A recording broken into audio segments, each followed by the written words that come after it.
Hey, hey, hey, what's up, team? What's up, team? Y'all know what it is. We doing that review. We doing that review. We'll look at a little film today. We'll look at a little film today. Good morning. Good morning, driver. What's up, Doc? I see you in here. See you in here. We're gonna look at a little film. I wanted to open the show up with a little message. I was sitting there, I was praying, I was thinking to myself, man, how great it is, how great it is just to be living, huh? Just to be living. God blessed me with so much stuff, man. Give me an opportunity to talk to y'all guys. Man, can't get no better, man. Can't get no better. I said like this. We're gonna check out some film.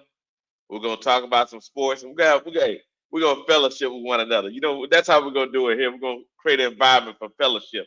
Good morning, team. Good morning. Good morning. Who we got? We got Drive. We got Eternal. What's up, Eternal? We got Kevin. Good morning. Good morning. Good morning, guys. Oh no, it ain't Kevin. Hold on, let me put my glasses on, man. My bad. Who is it? Cavell? Yeah, Cavell. My bad, Cavell. What's up, bruh? Hey, I'm gonna say it like this. We won on Sunday. We had the winning Monday show. And y'all know what we're finna do now. We're gonna look at the numbers because the numbers came in and they looking good, baby. They looking good. Them numbers looking good. Now, Bryce Young, our quarterback, based on the season right now, here's his advanced stats. They're getting better. His bad pass percentage is going down. And look, majority of the things are trending in the right situation. Yes, the sacks are at 5.7. However, they're still in the green. Still in the green. We're not critical, but we gotta right here target depth. Now, last week he had some good passes. If he continue down the stretch, it'll bring that target depth up by the end of the year, and it'll all be green. But that's where we at right now. I say this: that looks good for this time in his career. That's excellent. That is excellent. Good morning, Tim. Good morning, Tim. What's up now? We're gonna check out now let's look at that veteran quarterback that we were playing against Sunday, Matthew Stafford. Matthew had a bad day on Sunday, man. He had a bad day on Sunday. Uh, for his time at this time of his career, that was not a good game on Sunday he had. Now, if we look at his advanced stats for the season, as you can see, they look pretty good. However, his bad pass percentage is higher than Bryce. See, look, drop passes about the same as ours. Sack, but look at the difference is target depth is higher. They don't get very much yak on those receivers because they're really uh, possession receivers. But hey, he gets the ball to them, and they get the first down, and that's all it's about. Their sack rate is at 4.1, and I was at 4.0. So hey, it is what it is.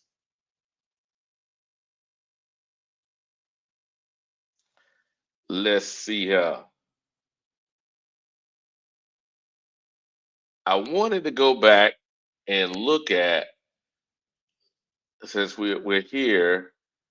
Where is it at? Scores on Sunday.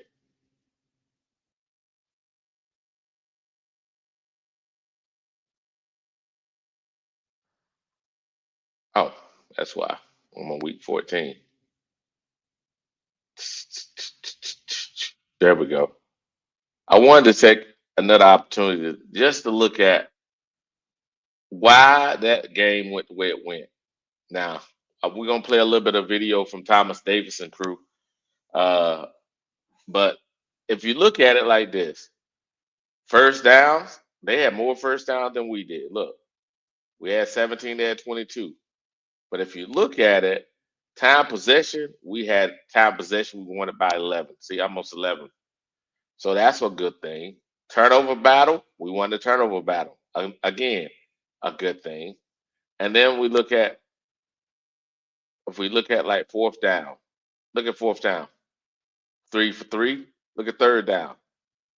Better than them two on third down and fourth down. Those are the keys to the game to me. Turnovers, getting those third and fourth downs, and also time possession. I think those were the keys to the game, and that's how I went. That's how I went. Yes, sir. Yes, sir. Yes, sir. Yes, sir. Yeah, that was the keys to the game. What driver said. Remember, I said Coca would play Excel role against. Yeah, you did. You did, and he did, and he did, and that was an excellent route. That was an excellent route, driver. That's an excellent route. Go, hey, Coke. I told people at the beginning of the year, Coca can play all three positions. He can play inside in a slant. He can play both outside receiver positions. Coker's a really good receiver. People gonna. I don't know why they don't give the young man credit. I think because he didn't get drafted. That's the only reason. I mean, this is a crazy discussion. Yeah.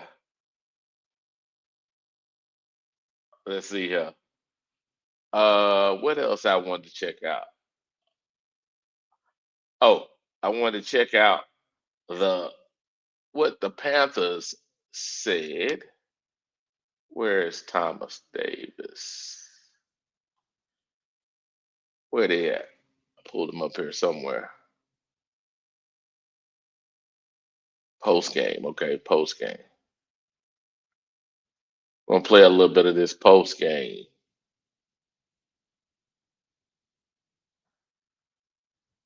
I'm gonna play a little bit of this, just a little bit. Welcome to the Panthers postgame show. We are having a great time. Now you can see who they have on the panel here. You can see who they got on the panel here. Let me go ahead and hide this real quick, driver. You can see who they got on the panel. Uh, they're gonna go through the post game. Matter of fact, driver, drop the link. You can come on up, man. You can come on up. There's you and I. Come on up, drive.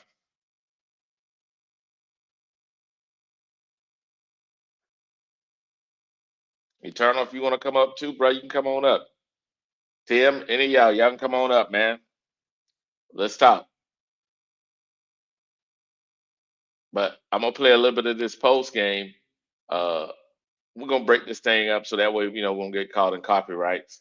Hey, fair use, fair use, fair use. So everybody know we're this for educational purposes. Time in the studio because the Panthers came in. As you can see, it's Thomas Davis, Jonathan Stewart, and it's Christine.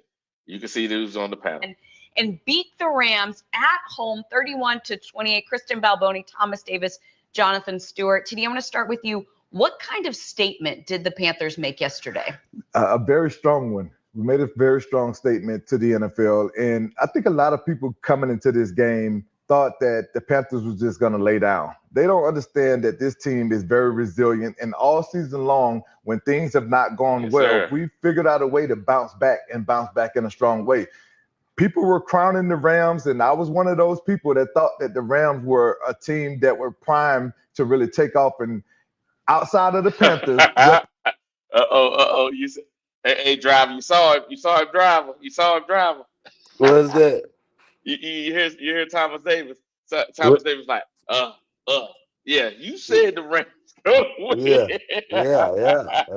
He had to try to soften those words, did Hmm. he?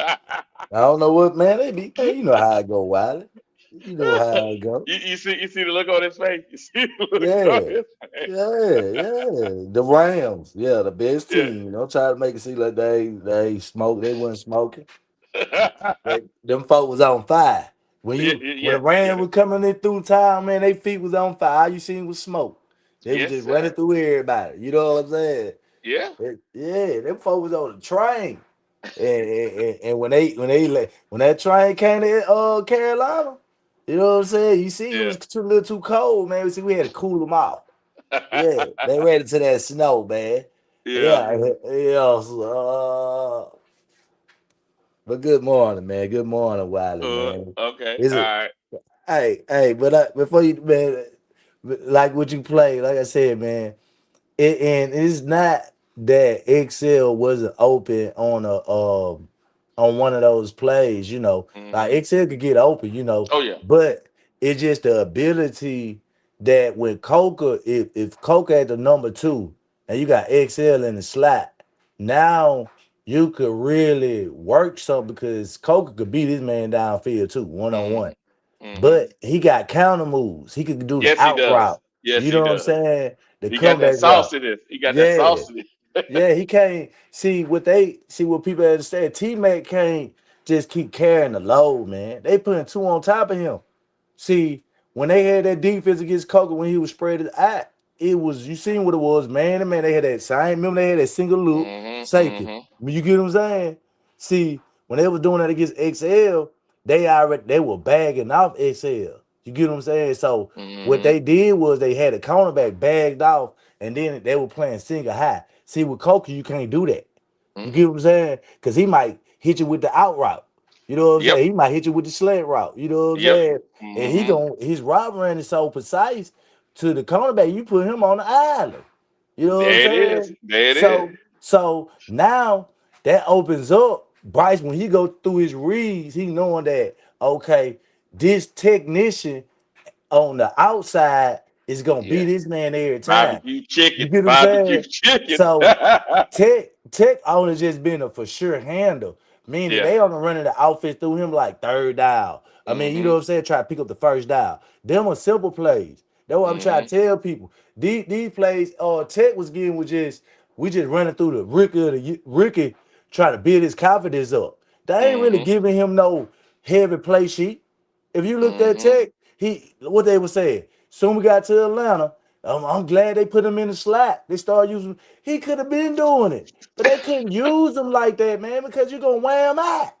Yeah. You're gonna have him Yeah. hurt. You get what I'm saying? Yeah. But So you saw well, they'll show it in this game with this reaction. But what they did with XL though was they use XL speed to get Tech that touchdown because right, they did that rub route and because the run was such a threat, they had to as soon as XL got a hesitation, he was down the field. man. The safety had to go over the top to protect him. Right. You see what I'm saying? Therefore, that's why Tech had that touchdown Yeah, because right. See, it put the pressure on him. you right. See, XL, if you watch that play, XL beat his man like a Yep. dog out the jump. Yes, he did. You get what I'm Oh, saying?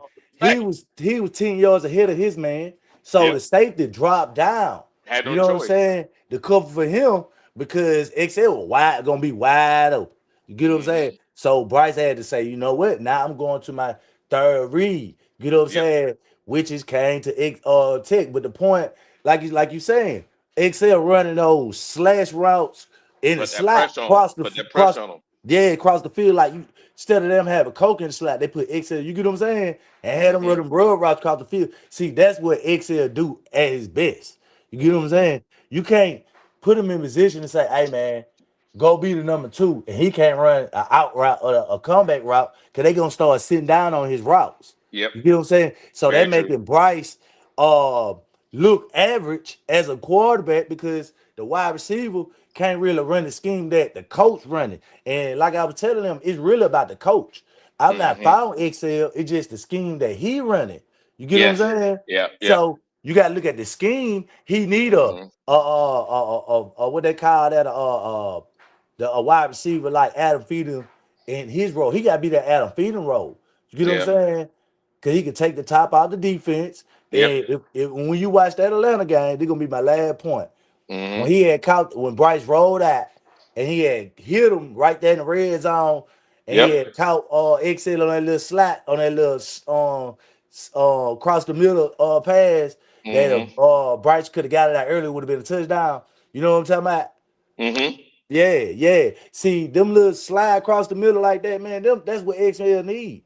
That and going deep. That's it. Hmm. That's where he thrive at. Least for right now, till he figure out some more something else he can get in his. He may not be ever what Tech is or Coker is, because that's not his skill set. But use his skill set to put the defense into a conundrum, Right. which they did on Sunday a lot. That's what I liked about it. Yeah, yeah. Yeah, yeah. Let's listen to a little bit of the reaction. Let's listen to a little bit of reaction. represent the NFC in the Super Bowl, but we went out and we put a game plan together and we executed it for 4 quarters as an entire football team, and it took the entire unit to win that game yesterday. Stu? To that point, I mean, Carolina Panthers is a real deal. I mean, they win big games. They knocked out 2 number 1 opponents. You know, and it's a testament to the system, right? It's a testament to Dave Canales and coaching staff having these guys prepared. You know, yesterday we saw Bryce Young and Dave Canales grow together. Hello. Hello. Did you hear that? Did you hear that, driver? Yeah. Remember we said that? Yeah. We basing on the coaching and the quarterback. Them the people that's holding the cards. If we're gonna Look, call one out, we got to call both out, especially when the coach out there had, showing that yeah. his inabilities to progress and read the room and read the temperature during the game. Hey man, I need to run the ball at this moment. You get what I'm saying? Come on now. That's on him. He's the leader in that aspect. He gotta Uh-huh. read the room. You get what I'm saying? When we Yep. time to run the ball.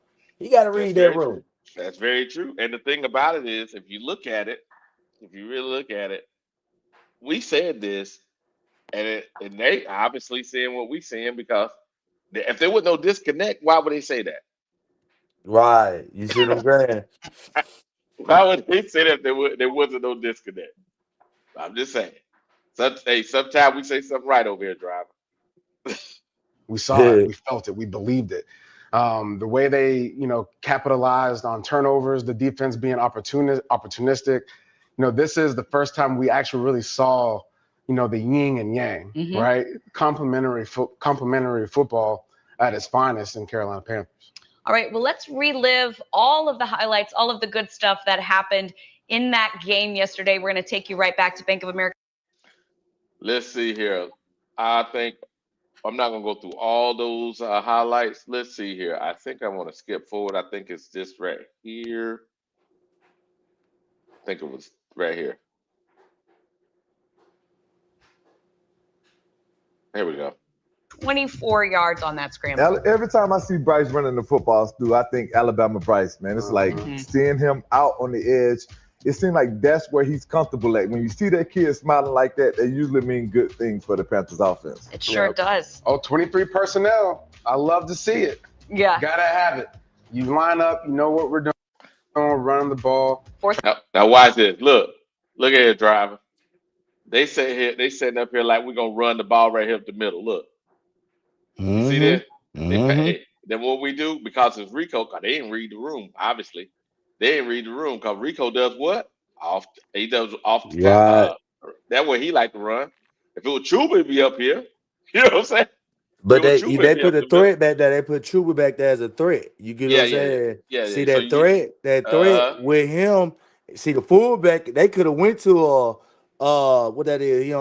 They could have went to or whatever. Went to the right side. You know what I'm saying? Or the left side. Yeah. Right. Yeah. Either one got it and push because you got 2 linebackers back there. The other one's on the edge. They actually played a pretty good defense for that, but the play calling, like we say, is about the play calling. Yep. Even if he ran the outside zone play, you know what I'm saying, they would have had some leverage. You know what I'm saying? But that toss, that's what opened it up. See, he couldn't run that straight at him, you know what I'm saying? Because like you say, they had the edge really, you know what I'm saying? And them linemen, Corbin ain't getting to that goddamn linebacker. He ain't been doing it all goddamn year. Nah, so he ain't getting that. I'm not even finna depend on that. You know what I'm saying? Yeah. Everybody, man on hat on hat. And we saw what type of round defense. That's why he called that toss play. You get what I'm saying? Let's look at it again from this angle. Try to stop us. 4th and 1 right there. We know the Rams that had a lot of bodies in that middle, and that was a great play call by Coach Canales. Great play call. Ryan Fitzgerald, 33-yard field goal. That drive lasted 12 plays, 70 yards, 7 minutes. However, though, Matthew Stafford doing what he does right here, 51 yards to Xavier Smith. It's a breakdown in coverage. Mike Jack, trying to make a play. They put the bait in. Yeah, he outran. You see that? He outran the linebacker. I mean, he's Burns. supposed to. Yeah, yeah, That man, yeah. that speeder, that man, that speeder, he been on fire. And then on top of that, I mean, that just the quarterback getting the ball in the Eh, mismatch. That's yeah, what you're supposed to do. yeah, yeah. Man. You know, That's very true. That's very true. And I look at it like this, man. It's it went uh, for Nick Scott. I'm telling you, man. I told him. I said, man, I'm not even mad at Nick Scott this year no more. He ain't really. That man been showing up. If we had any type of pass rush, they won't be uh, talking about Nick Scott right now. And they know that.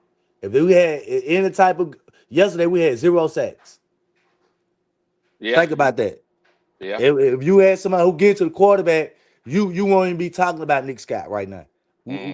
Be honest on Wiley. You get what I'm saying? No, I And, agree. and I But don't here, even but like him. You know but what I'm here's the saying? But here's the deal, driver. Here's the deal. I said it last time. Evero's scheme, even Vaggio's scheme, and Philadelphia, their defensive ends, outside linebackers, right? They don't really get a lot of sacks because it's imperative that the first thing is set the edge, right? And if you can get to the quarterback, get to the quarterback, right? But the main thing is discipline on the edge and stopping the run. And they tried to push up the middle. You know what I'm saying? Oh, he said Latham. Yeah, Latham had a sack. Yeah, you're right. You're yeah, right, like me, Gerald. yeah.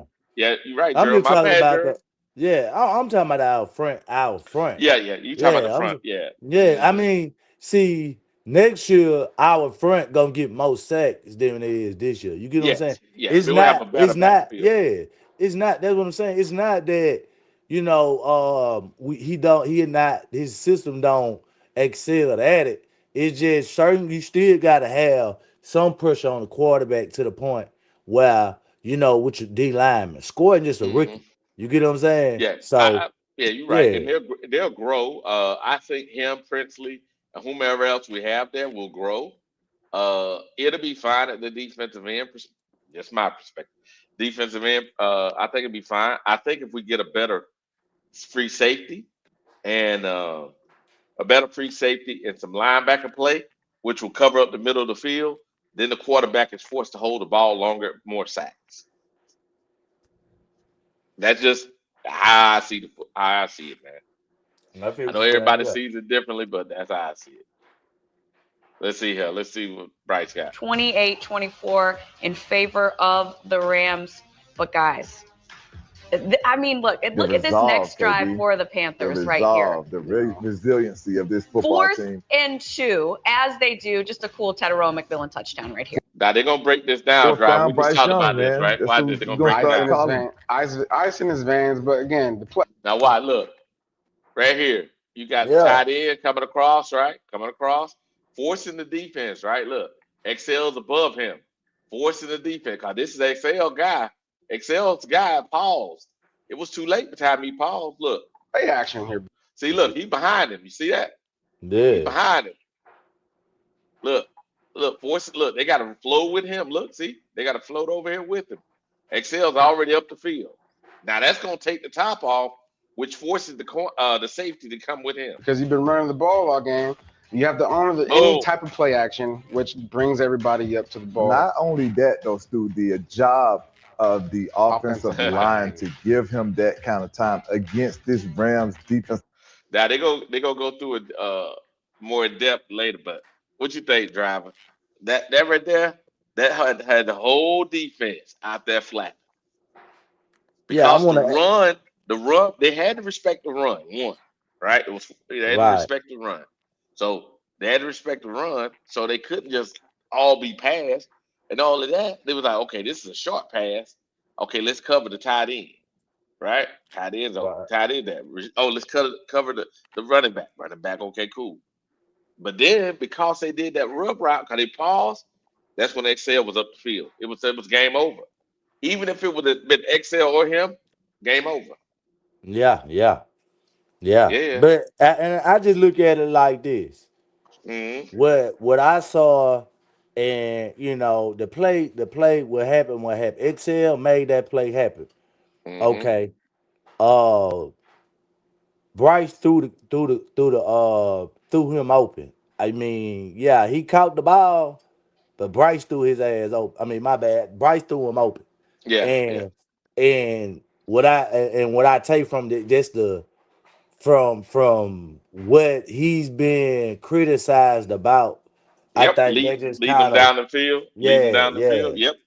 You right, driver. With the games that we won the game, he led them down the field. I mean, he just put the ball right in front of them, let them run and stride.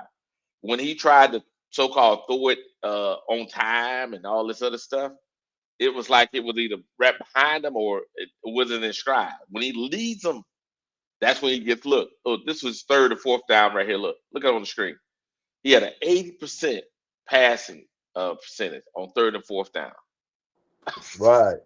Yeah. And the He had thing about it 162 is, yards, 3 touchdowns. Go ahead. hey, the one he threw to Trimble earlier, Yep. if he would have threw it to Coker, it would have been completed on third Mm-hmm. down.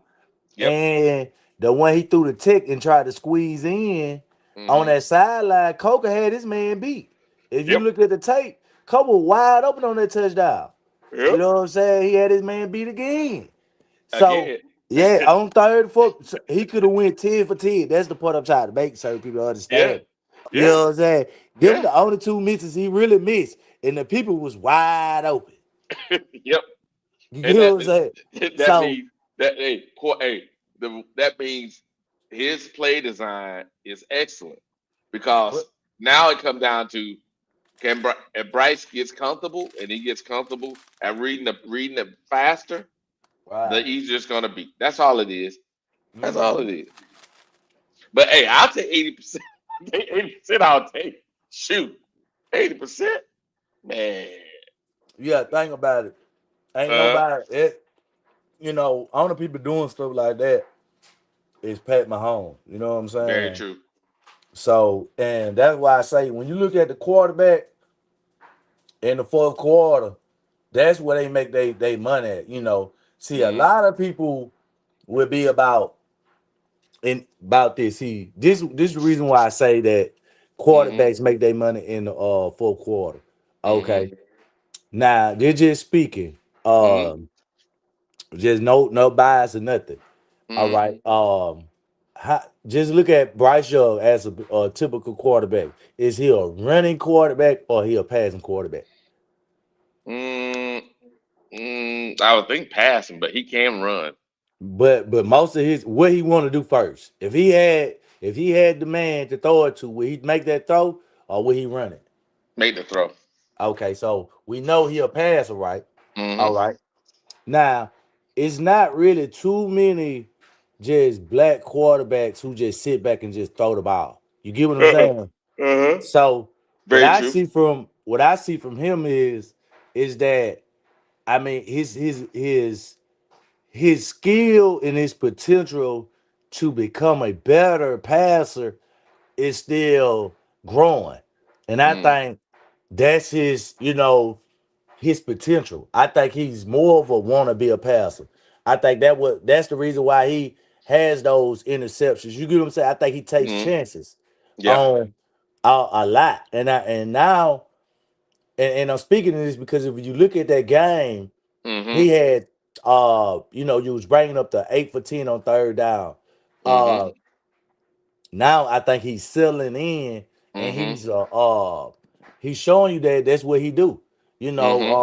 He could pick you apart. He could throw a deep, long, Yep. on third, fourth down. I Mm-hmm. mean, if he got time, if he got the blockers, he could, Mm-hmm. he could pick you apart. So I just look at him as growing as a pocket quarterback. That's just what I see. Now I got you, man. And Tim was saying Jimmy Horn was open also. You're right. You're right, Tim. My thing is this game here was the first time I seen all year long.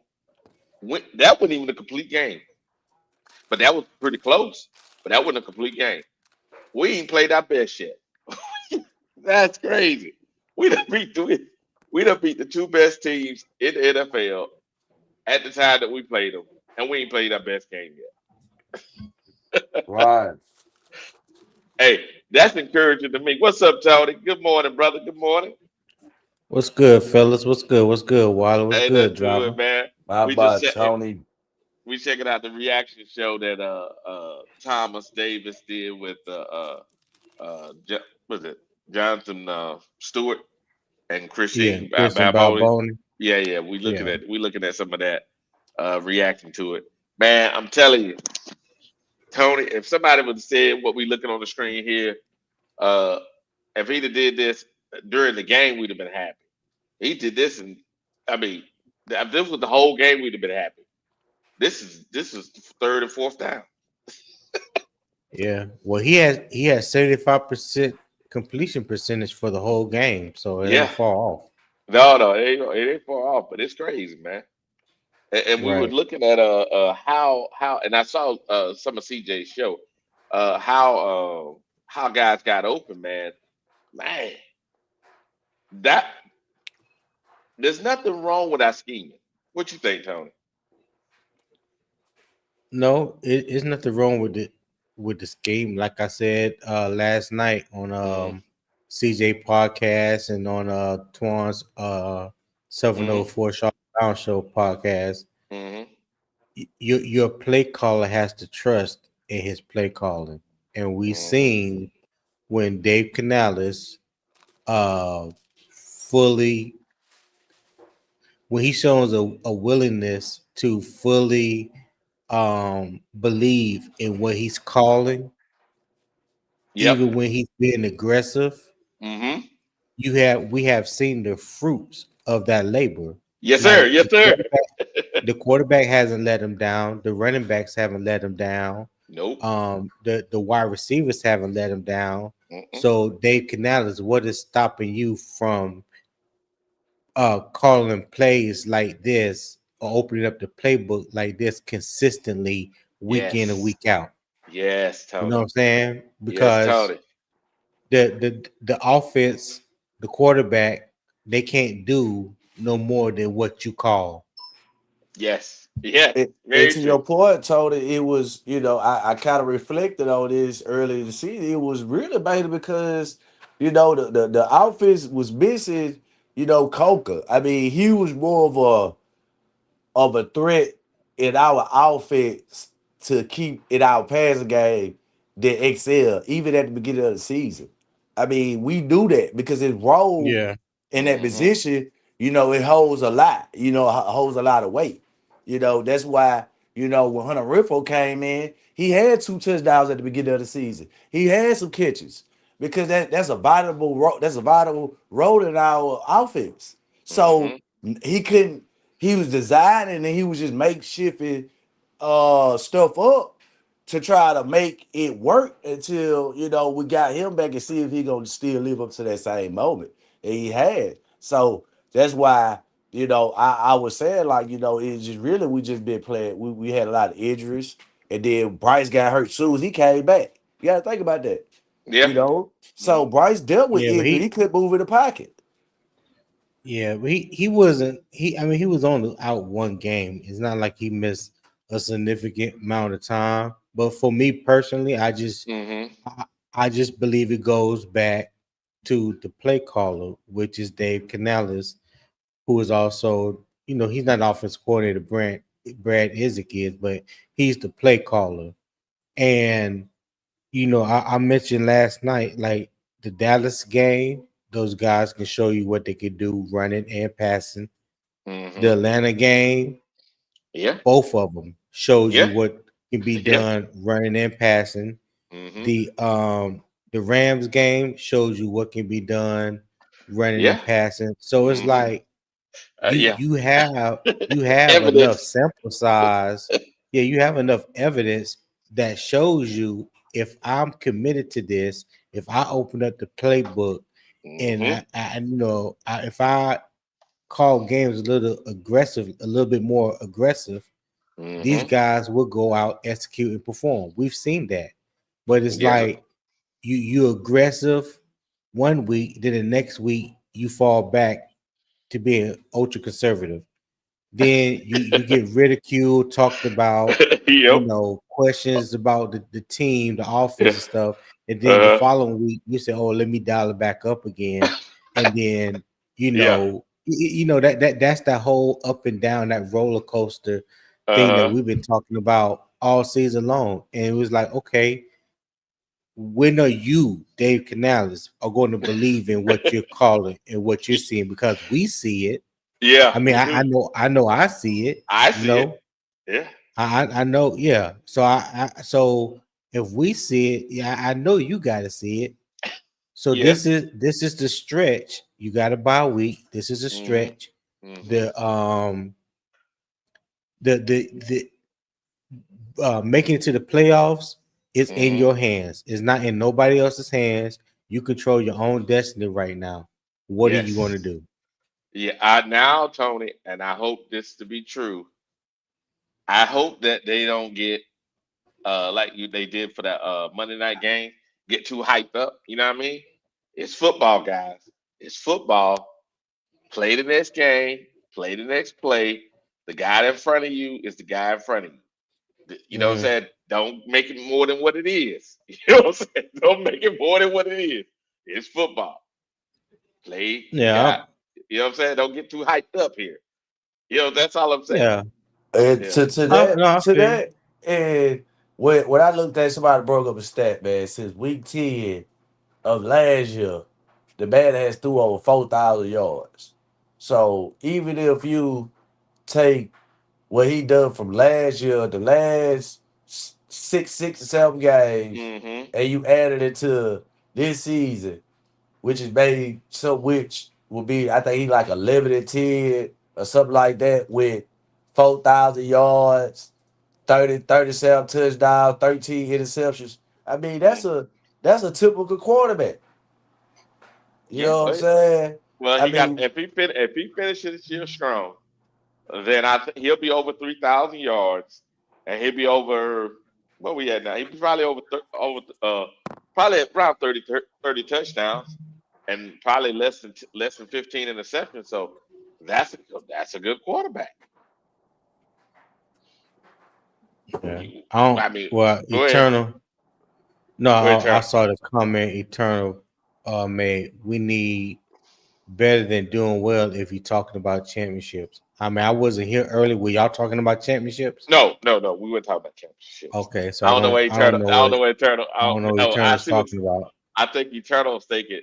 If we're doing what we're doing now, uh, yeah, if we're doing what we're doing now, then I think it's gonna be important that you know, I think he's thinking for Eternal. Tell us what you're thinking, man, because I think you're thinking forward, which is good. It's good to have people thinking forward, but ain't nobody saying nothing about no Super Bowl. Yeah, I'm not on that thing. Oh, he says the convo in the chat, not us. Okay. Oh, okay, all right, Because cool. I'm a firm believer, and it's just Hmm. like in life, you got to crawl before you walk. I Yeah, ain't yeah, even thinking about no championship yeah. yeah, or Oh, yeah. no yeah. Super Bowl, like let's just make the playoffs. How Right. about that? And How about Yeah, that? How about that's that? all what you call, a fantasy. You want the team to do best. Every team want to say, man, my team going to the Super Bowl this year. Every fan do that. Yeah, And to that point, every fan criticize their coach. You yeah, know, hmm when people look at certain stuff, is, man, when you fan, you sit back and you talk about certain things that's involved in your team. The coach could be one of the best coaches in the world, but he go out there and coach a bad game. You gonna talk about him. You can't yeah, sweep it under the rug. yeah. That's People true. go crucify him. They gonna talk about him on TV. Everybody, you know. Yeah, yeah. Some It's yeah, people might ridiculous. give him a slighter pass, but Yeah, everybody ain't gonna do that. So, to the point of why I say, we gotta, we know what our expectation for the team is, which is 8 to 10 wins. I mean, nobody's saying Super Bowl. Nobody's looking at our team as a championship team, you know. But we want our team to win a championship. yeah, yeah. Me too. And check it out. Tim was talking about us being bipolar. Uh, you know what? I say this. I hope that he has when he go into this bye week, he comes out that he coaches like he just coached.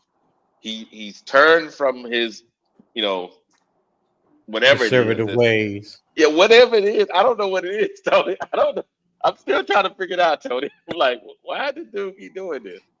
Because we have a race car and he keep throttling it down, right? He keep throttling down the race car. It's like, why you doing that, man? I mean, in certain ways, if you pay attention to that press conference before we played the Rams, after we played the Mm, 49ers, they mm-hmm. went to try. Everybody got out here. They were like, "Well, Bryce said he don't pay attention to the playbook." Now, Bryce, they went to because the reporters asking him, "Why you think reporters is asking the quarterback is he spending time on plays?" Right? See, you Yeah. gotta read into that. See, that's a more of a slight on the coach Okay. because ain't nobody Household driver. There we How's go. how's because that? because when I brought up early in the season, if anybody that's been following the team and knows week to week, when Bryce see an opportunity goes one way, and when the play is drawn up the next week, he always find that man. So the question about anybody ever trying to question whether he pay attention to reading to the playbook is kind of more disingenuous when you same reporters just ask Rico why he didn't run the ball number 6 times, and when you in the goddamn you the lead rusher in the offense. You see Hey, what I I'm got saying? It's you. Yeah. like they trying to Mm. nitpick something out the players to go against the coach. You get what I'm saying? Yeah, And they can't have a driver. They can't have a harmonious environment. They're reporters. They need controversy. When right. the truth may be the truth, but they don't care about the truth, man. Truth don't matter. It's controversy that Come on now. If they would have been asked this man, is he yeah. playing? They ain't never to a point felt like Bryce went go out there and just throw the ball around. He been doing it Mm. all year. Yeah, yeah, he He has. all he do is sit back and do short routes and beat routes and stuff like that. So he working through his progression. Stop this crazy stuff. They try to get some out of the players to go against the coach. You get what I'm saying? And they Yeah, try to turn something into something, but they smart. They read the rule. That's yeah. why Bryce laughed it off. You get what I'm saying? Okay, okay, That's what I'm saying. Like, just read into it.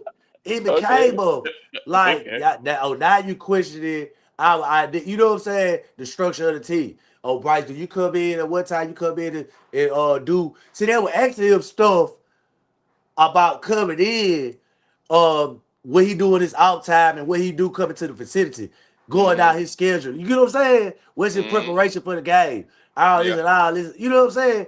You yeah, questioning a person who's it's not whether, you know what I'm saying, when he going out there on the field that he ain't, you know what I'm saying, going through his progressions. It's that certain plays, he's just not going down deep. Or the next play, next game they might run not the ball not enough. Or yeah, this and that. You know what I'm saying? So I just look at it like, they want him to be the more of a stitching of the coach and to be more critical of the head coach. And yeah, that's not gonna happen. You know what I'm saying? With yeah, Bryce, he ain't that type of person. yeah, yeah. Well, yeah, yeah. Well, that's very true. Let's check out a couple of this. They're gonna play some film here. Let's check this out. They're gonna look up. They're gonna go up to the board here in a second here. Right after this, let's see. Because again, like I said earlier, the growth in these two, and more so the brain. It's like they're on the same brain wave, right? Yeah, And talking about Coker. when you have that, you start to become a little bit unstoppable, and that's what it felt like on fourth down. You Yeah, know, we're yeah. Coker's a different guy, man. Coker's a different guy. People can say what they want to say. Excel ain't Coker, and there ain't no slight in Excel, but Coker's a different guy, man. If I think it's like what's the dude on the Rams? Puka, right? Right. Puka, Yeah. Puka and Coker to me are similar players. The difference is Puka is more being spotlighted. You know what I mean? Coker is just playing. He's playing his game. He's not being spotlighted, but when he is, he delivers all the time. Yeah. I mean, Yeah. He does. I mean all the He time. does. And let He's me answer plus his in. question to each other, man. I'm not saying every time Bryce goes through his progressions every play. Yeah, he do targeted tick. But the point, if you listen, I said, see, once he ain't have Coca. So when you was trying to go through your progressions and you knowing you gotta always keep coming back to T-Mac, it's gonna fall into a habit until you get that person back. And once he got back, what about doing? Distributing everywhere. It been distributed, but it's going to Coker and it's opening up other wide receivers. Well, Tech one had one one thing, catch. yeah, about that yeah, that's what I was going to say. So yeah, with this game here, Ted had one catch, I think, on Mm-hmm. two Two targets Yep. targets. for Mm-hmm. 43 yards and touchdown. I think Coker was targeted like 5 or 6 times. He had 4 catches. Yep. So listen, I always say about, especially when it comes to this wide receiver position, when you have a quarterback like Bryce who doesn't have a gunslinger arm, who's not going to just try to fit it in tight windows consistently. He's not a Josh Allen or Justin Herbert, Yep. anybody like that with that kind of arm. Mm-hmm. So he throws with great anticipation. So compliment him. You need someone that can really run routes and create separation. There Right you go. now, That's right Coker. now in the starting lineup, Coker, in my opinion, is the best Ding dong. route runner and creative separation. Yes. And So get and Tony. It on ain't top your of opinion. that, Hold on a second, Tony. It ain't on, even your opinion. Hold on a second, Tony. It's not your opinion. His rookie year last year, in rookies, yeah, he was number three in separation. Number three. So out of all hmm the guys that got drafted last year, he was number three. In the league, out of everybody in the league, he was number five, Tony. That's stats. That ain't Wiley opinion. Go ahead, Tony. That's the point. You see right. what I'm saying? So everything you see now. That's why I said they just got to understand the context of a But team. it's not that people don't want to understand. They just want to believe what they want to believe to fit their narrative or to make them feel right. That's all it is. Because you if you watch the game, if people watch the game like they say they watch the game every Sunday, it ain't hard to tell who Dave Canales is dialing up plays for or who he trusts the most in critical situations. So I mean the film tells you who has the trust of the quarterback and the head coach in critical situations. That's all. Right, right. So Now y'all right now.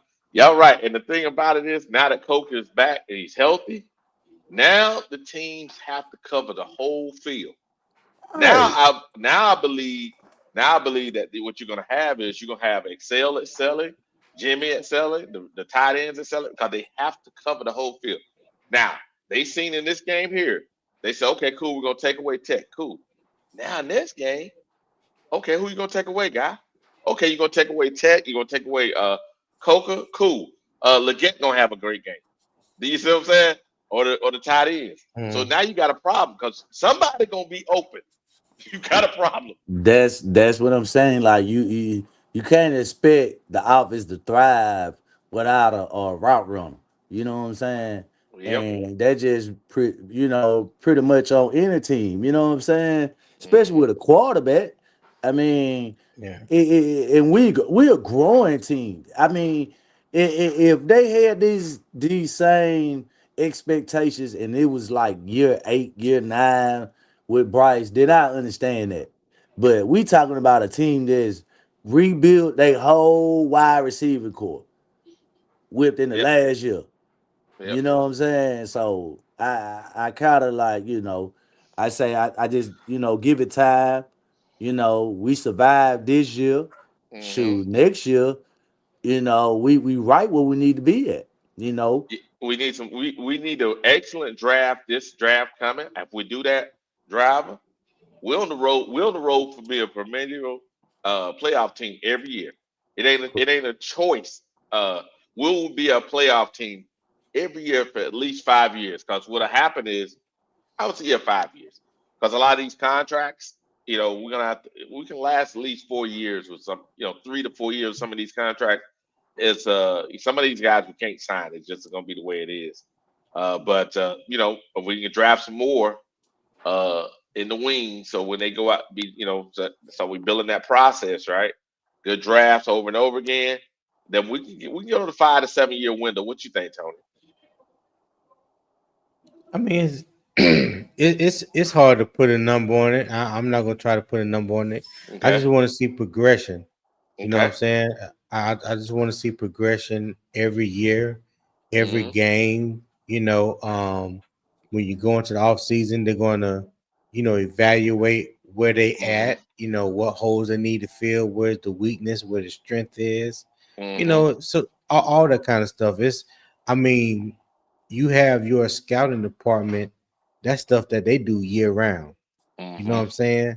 They Yeah. gather up all this information, all this um, information and all these plans and stuff like that. Then when the season over, they sit down with Dan Morgan and Dave Canales, and they go through these guys with fine tooth combs, and they look to see who fits their system. Um, or if it's offensive lineman, who do they fit the Yeah. offensive line blocking scheme?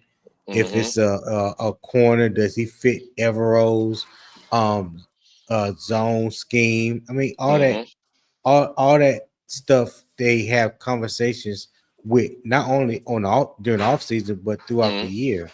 You Hmm. know what I'm saying? So yeah, I just want to see these guys with continued growth. I want to see Dan Morgan continue to make great trades, Hmm. great picks, and in the draft.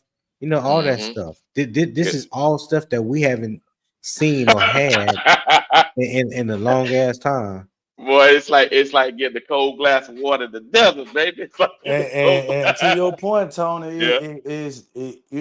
I was more, looking forward to this draft because, like you say, Hmm. we got the a draft we just hit on, right?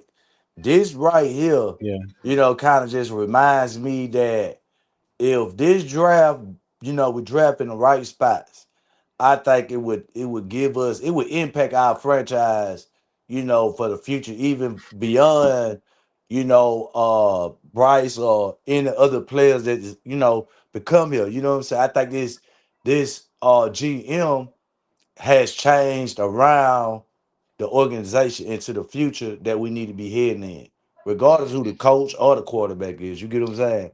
I think he showed that, and I think Hmm. if this year he hit again, it just really showed me that over the Woo. next 20 years we got us a GM, unless Yeah. he, what I'm saying, something bound to happen, whatever the case may be. But I think that's the guy, that's the main guy around this situation is Dan Morgan. You know what I'm And that saying? scout, and then like Tony said, that scouting team, that Yeah, the scouting scouting team, team. that Yeah. scouting team, actually, he put together that scouting team himself.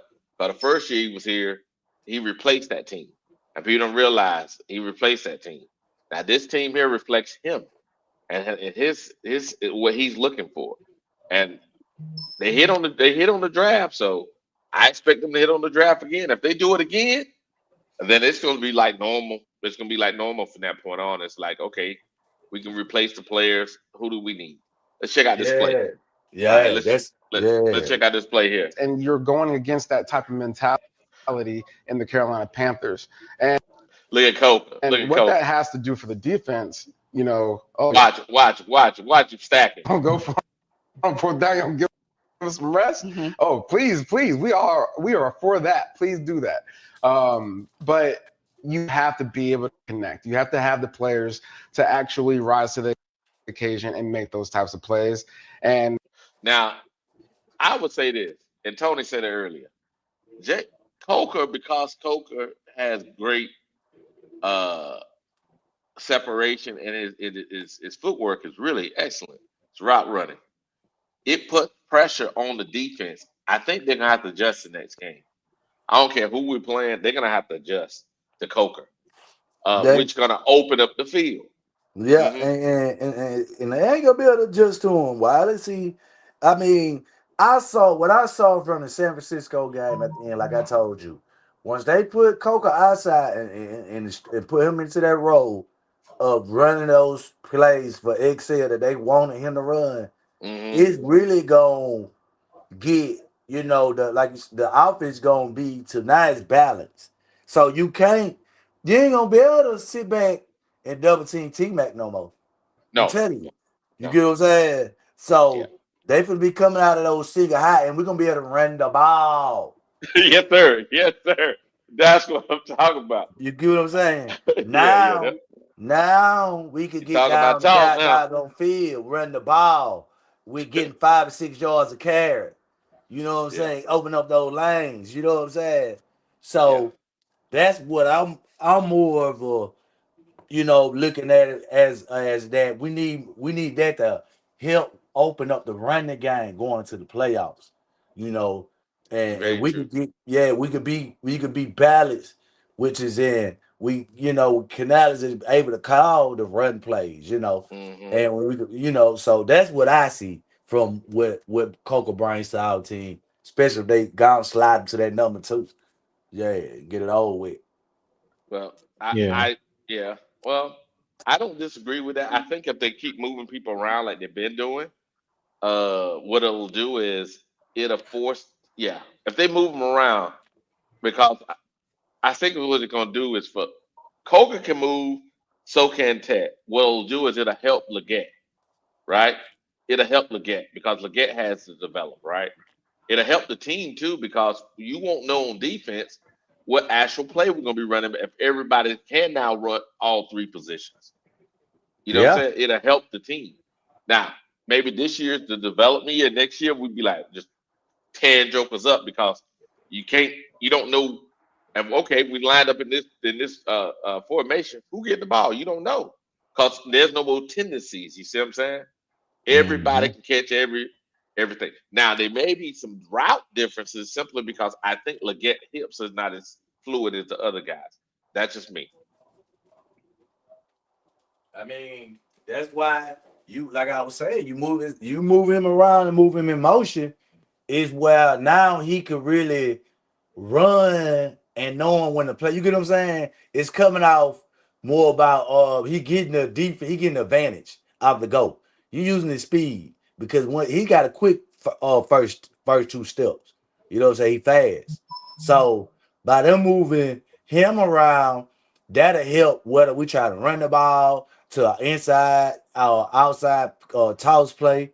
He great with blocking. You get what I'm saying? And then when they bite, we run the play action. He run a go route. I mean, they showing you if you like I say, even in that play that people were talking about that Tom and Trumbull, right? If you had Excel instead of you having With the tight end AI. on this side and you had Excel on that side and you running that same formation, you get what I'm saying? That's gonna take now you using Excel in the motion going straight up. Man, they're gonna take the whole, defense, with them every play. You know what I'm saying? So,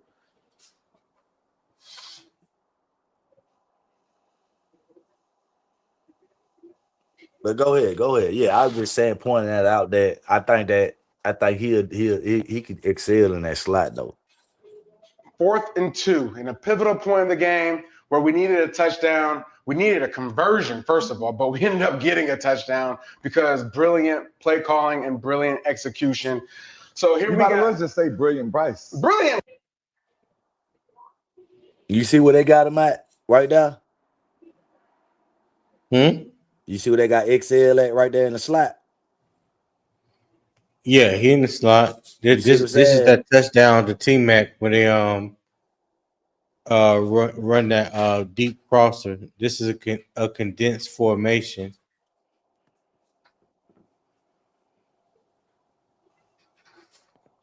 Wally, you there? Yeah, I think they finna bring that's Coca coming all the way Yeah, out. yeah, yeah. Go ahead. Yeah. Well, my bad. I had myself muted. Yeah, I had myself muted. But Uh, yeah, I think that yeah, they're gonna show like you see they got uh a tight formation here. They got Ted up here and we got Excel down here. and they're gonna do that crossing route, right? Deep crossing route. Mhm. And what they're trying to do is they're really trying to stop the run. As you can see, look how many people down here. How many in the box, Tony? Look like there's 8. Let's see, 1, Yeah, about 7, about 8, 9 of them. 9. Yeah, there's 9 9 of of them in the them. box. 9. Yeah, Yeah, no, about 8 in the box. And the 2 corners, or they real tight based off mm-hmm. the formation. But Yep. yeah, Yeah. yeah. So So as you can see, yeah, go ahead. looks like they are running cover 1. Mm-hmm. Very true, because I got single high safety. You'll see it in a moment. There's one safety up Mm-hmm. top. Mm-hmm. Now we're gonna go through this. Listen to him. Bryce. I love it. I love Brilliant It Bryce. It worked. Is that his new name? That's his name. BB? When he make plays like this, he's brilliant, Bryce. Brilliant Bryce. Ooh. BB. All right, so let's break this down here. We have play action because we've been running the ball all game. Yep. Right? That's how you set it up. That's how you set it up. And what does it do when we have a play action? Literally, linebackers? everybody. First step right now. Mm-hmm. First thing this guy does: steps forward, and now as you can see, watch this. Before they even get there, watch this. If you can look at this, look at Excel. Excel already got it. Look at it. The guy right here, the guy that's supposed to be covering Excel, he's barbecue chicken. Yeah, He's he looking at the barbecue chicken. run. He looking at the run. Yeah, he barbecue chicken already. Yeah, he had in the backfield. He looking straight at the court on the running back. That's all he's trying to do. And the other guy here on the outside, he's looking at this receiver coming around. So he ain't worried about Excel. They think it's a run. Yeah. Watch. What that does, it allows the receivers to get a step. Yep. Allows him to get a step on him. Allows him to get a step on him. Bringing the linebackers up, it gives the receivers the ability to find space. And you can see it right now. It allows them to get behind them. Like both of our guys right now. Now, as you can see, look like this right here is must be the other safety. No, that's a middle. Yeah, that probably is. Yeah, he probably dropped down playing that middle though. He playing that. Or that could be a linebacker. I can't tell his number right there. Well, you see, he just passes off Leggett. He don't even go with him. You see that, right? The guy right here, already barbecue. That's number 48, their middle linebacker. I can't remember his name. Yeah, so he's already barbecue chicken. Look, at this spot right here, the safety up top has to go to Leggett. He has no choice. And that's Bryce Reed. He's reading the safety. Correct. Or behind their defenders. Yep. So we have 2 deep crossing routes, right? You have McMillan starting off on the top, and he's making his way across the field. You have Xavier Leggett starting here off the bottom, and he's making himself to the numbers on this side. And so what they're trying to do is they're trying to create a rub with the defense, right? They're trying to get these guys to collide against each other with the deep crossing routes. And what Bryce does a good job of in this beautiful pocket, by the way, look at this. I can throw a route in that, right? And so what BB does here is he goes through his progression. His first progression, I'll show you. Boom. First progression, he got out a little late because Zero held him up. He's looking at Sanders here in the flat. Second read, he's looking for Xavier Leggett as they're coming off onto this crossing route. And so what you see here, TD, you see. Now there it is right there. That's how they put the defense in conflict, right? This reason why, like you said, Driver, by putting Leggett in the slot. Pittsburgh does it a lot with the guy they got from Seattle. What's his name? The guy they got from Seattle, the big receiver. DK Metcalf. Yeah, Metcalf. They do the same thing with Metcalf. They put him in the slot and they use his speed to put the defense in conflict.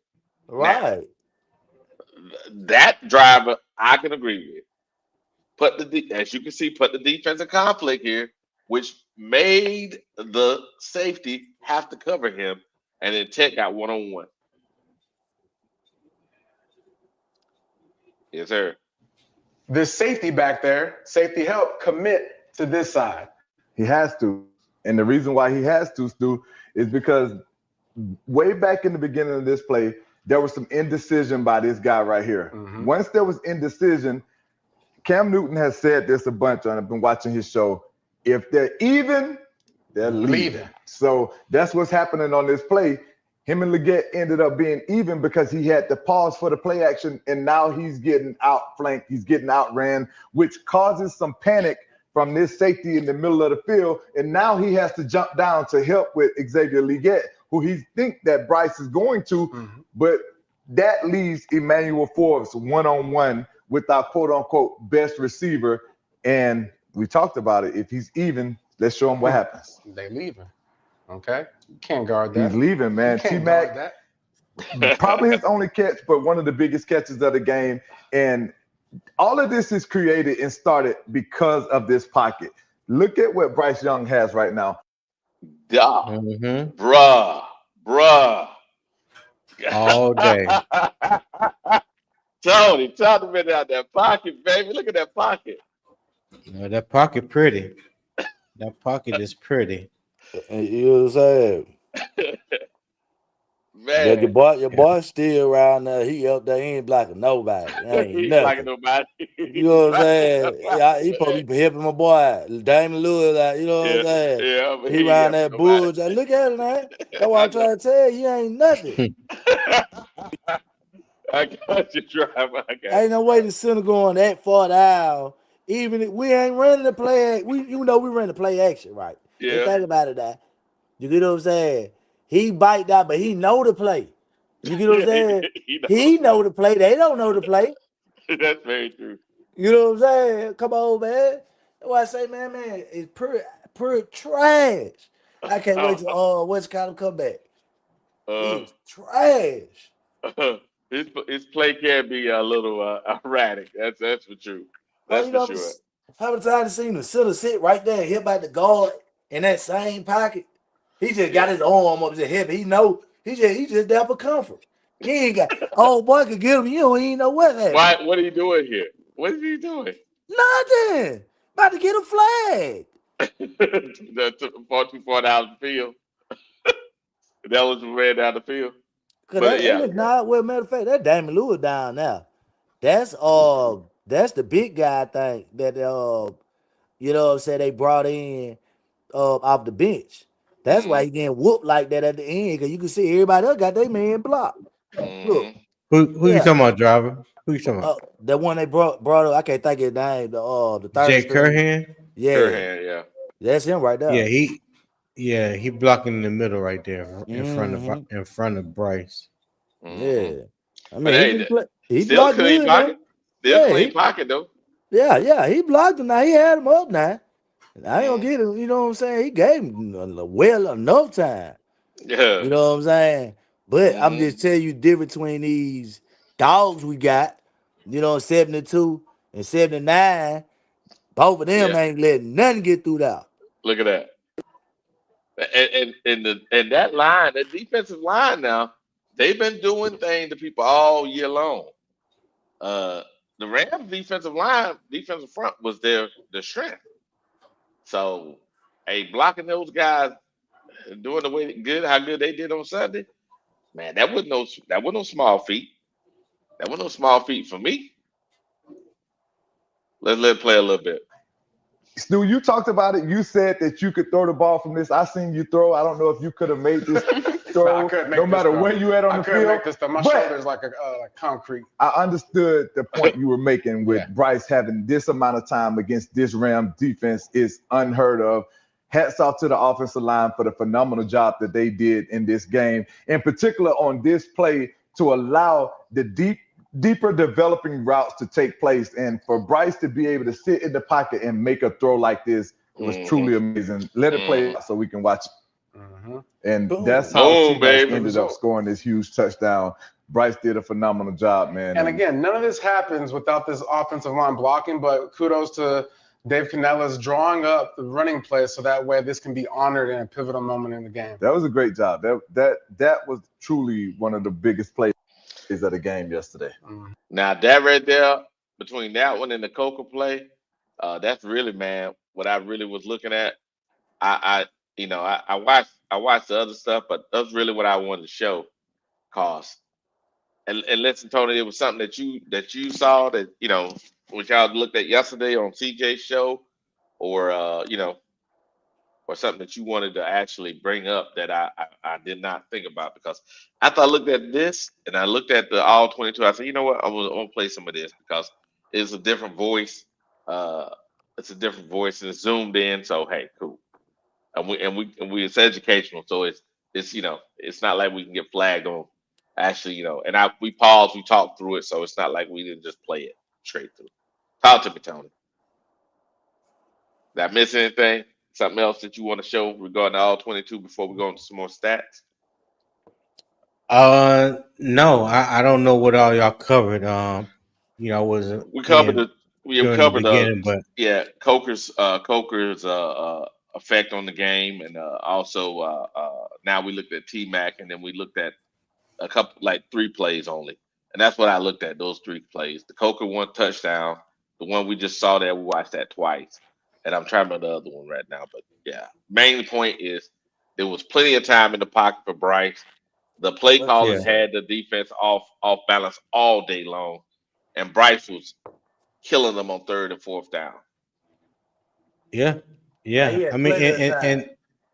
Go ahead, and Walter. and the defense, when you talk about missing like three starters, Oh yeah, dealing with injuries, yep. that was one thing that was our Achilles heel last year, that everybody got hurt like within the first two games. And for the rest of the year we were playing with second and third stringers and people off the street, and this and that. We had the wrong people playing. People were playing out of position. Let me say that, especially on the defensive front, because we all agree that Shaw Tuttle had no business playing nose guard for us last year. So we play that bend but don't break type of game. Cause don't get it confused. Even though the defense was good, got three takeaways, three crucial Oh, takeaways at crucial. that. Yep. They still Giving up stuff. um Yeah.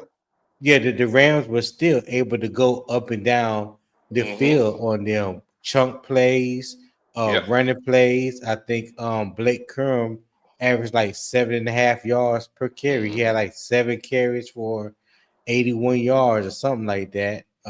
Yeah, so Yeah. it was just that who made the mistake first, There you go. and that was the Rams. And they not only did it once, twice, but three times. Yes, We sir. won the turnover battle. We won the Yeah. time of possession battle. Mm-hmm. Um, we were more efficient on third And and fourth. fourth downs. We were 3 for 3 on fourth down. Mm-hmm. And like we always say, it's a copycat league. Yes, It's a sir. copycat league, and I expected the Rams to pressure us. So whether it was simulated pressures, mugging the A gap or mugging the A and B gap. You know, Mm-hmm. um, Yep. cause everybody wants to know, if we stop the run, if we start Rico Dowdle and Chuba Hubbard, Yep. can Bryce beat us over the top? And he Showed had, you he now. had again, Yep. when the play calling is right, when Dave Canales trusts himself to call these plays, Yep. they have delivered. Bingo. So I mean, to your point, man. I mean, I look at it like this, defensive wise, Evero is what you call he give me that Bill Belichick type of say mindset, meaning he's not gonna overload himself with Mm. with a lot, because he feel like this: if my offense can move the ball, I'm a draw up certain plays to, what I'm saying, to, like help the game, like interceptions, and make the type of calls he need to make, the adjustments. And he's more of a coach. He only draws up pressure after he watched you go up a couple drives and he see you, and then once he make his adjustment, he go drop a blitz on you. Now he Mm-hmm. got you. You know what I'm saying? Yep. He got you with a sack. Every time you see him drop a blitz, the player always get there, whether they make the sack or not. They Yeah, in the that's true. right spot. You That's know what I'm true. saying? Yeah, they So are. he very smart about when to draw up blitzes and when not to. So I think what we want from him, like far as just helping out the run guy, even you saw what happened against the Rams.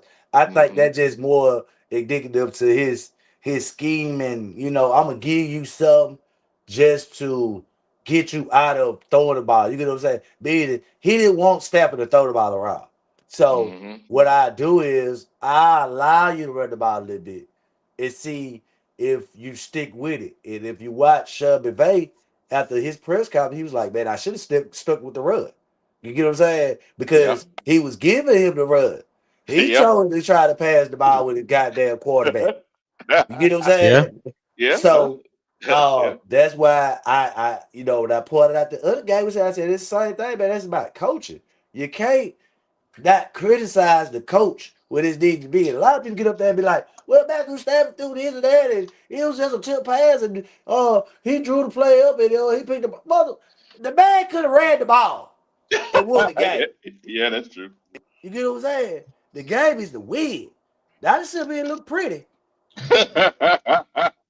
That's And that's very what they true, got. dog. They got too cute. And that's what happened. Hello. That Yeah. sound like what we did, ain't it? With the Come other on. games. They defense played perfect. They stopped us all the way to fourth down. You can't be mad at the coach. How you mad at the coach? He took him that many times. You know what I'm saying? And he went for it. Yeah.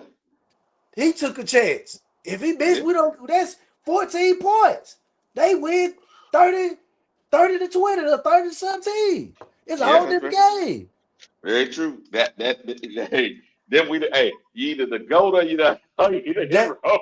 you know what I'm saying?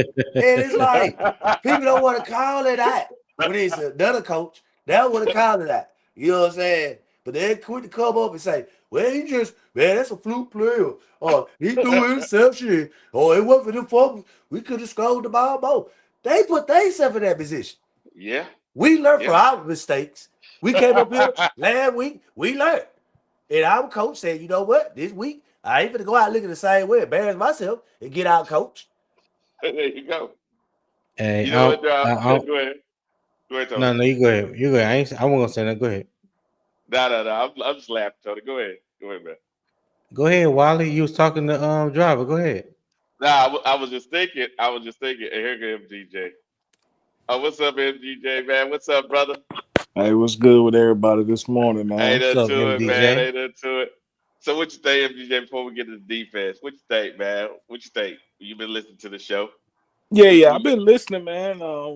I'm gonna tell you this, man. The mm, offense, it just shows you that when everybody does their job, the offense can run and flow smoothly. You know what I'm saying? And when I say everybody, I mean everybody. The O line, the receivers, the running back, quarterback. You know what I'm saying? So it right now. I feel like going forward, that's the blueprint. You yeah, know what I'm yeah. saying? That's the blueprint. Balance. You got the blueprint. You know what works against one of the best teams in the NFL. You Yeah, build off that.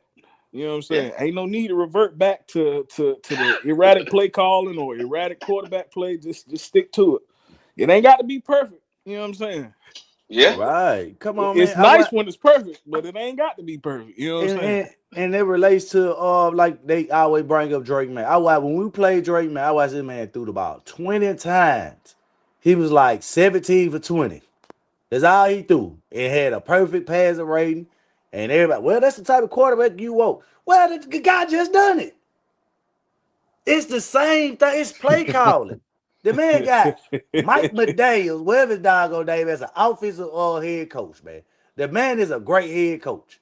He go You mean give Josh Josh McDaniels? McDaniels. You're right. Yeah. With his game plan going in, he know I'm gonna stick to what working. He Mm-hmm. did go away from the run, even though he was running outside runs around in the round runs. He didn't go away from it. Mm-hmm. You see what I'm saying? It's a different in play calling when your coach know how to call the plays. But driver, it's funny, driver, because Jake May didn't have that many yards in the game. You're right, and his stats look similar to Bryce's stats right now. But you're right, I didn't think about that. That's why I And be they trying. remember, You know you're what I'm right, saying? Like you're right. Who it's play stats? calling.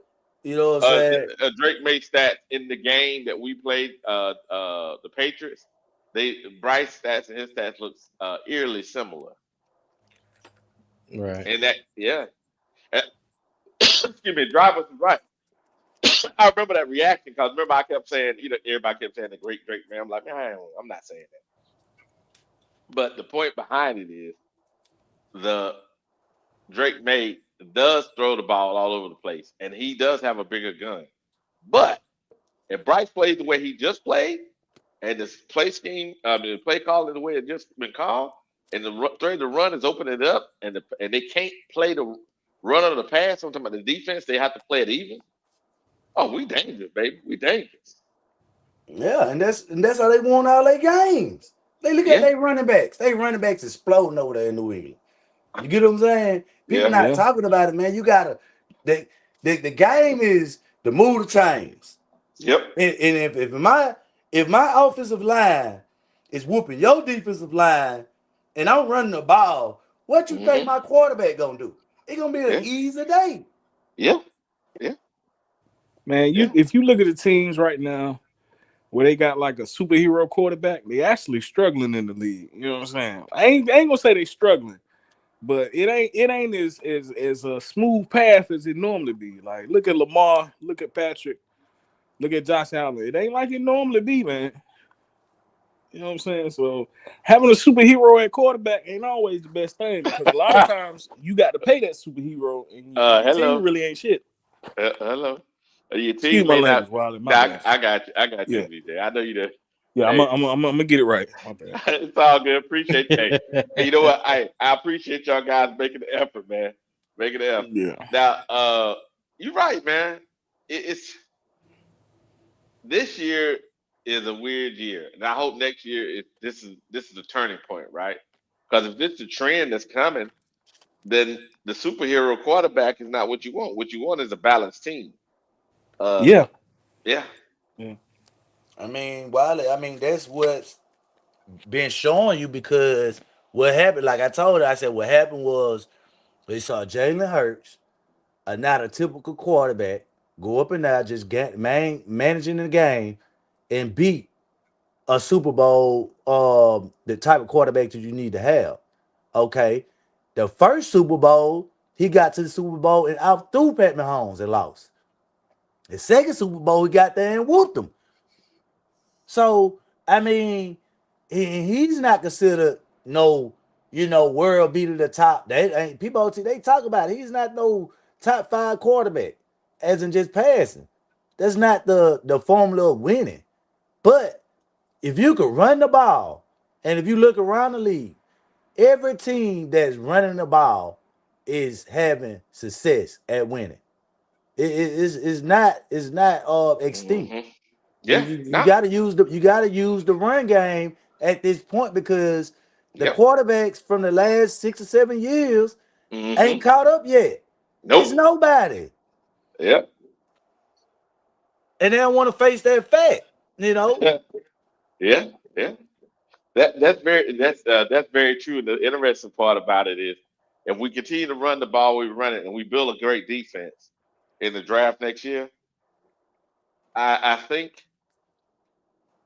and say Bryce has a great, yeah, say he has another 33, 3,400 yard season next year because he's gonna probably end up around that this year. You can't complain about it. I mean, he had 2 seasons over 3,200 yards. I mean, is that not what you signed? I'm trying to, Yeah, MJ, what you think? yeah. One thing we can definitely build off of that I like, if you at least on the offensive side of the ball, at our skill positions, we young. You know what I'm saying? It's youth there.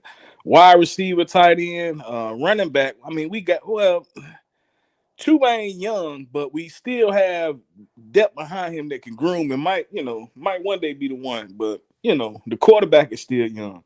The only thing where we have vets is like the offensive line, but you're in a position to where you can have guys behind them ready to start when it's that time. You know what I'm saying? Or if one of them guys go down. So like you said, Wally, we could build a nice stout defense. Yep. Man, we'd be locked and loaded, man. Like you said earlier, there's no reason we shouldn't be at least a playoff contender every season. And you can swap out the offensive lineman. You know, Yep. Bryce showed you this year, offensive lineman go out, he still can produce. See, those are the questions you need from your GM. Because now, when you do take a young guy and early in the first round or not, he could just be a plug and play. That's what they did with New England with our left tackle out of LSU. He was a starter right away.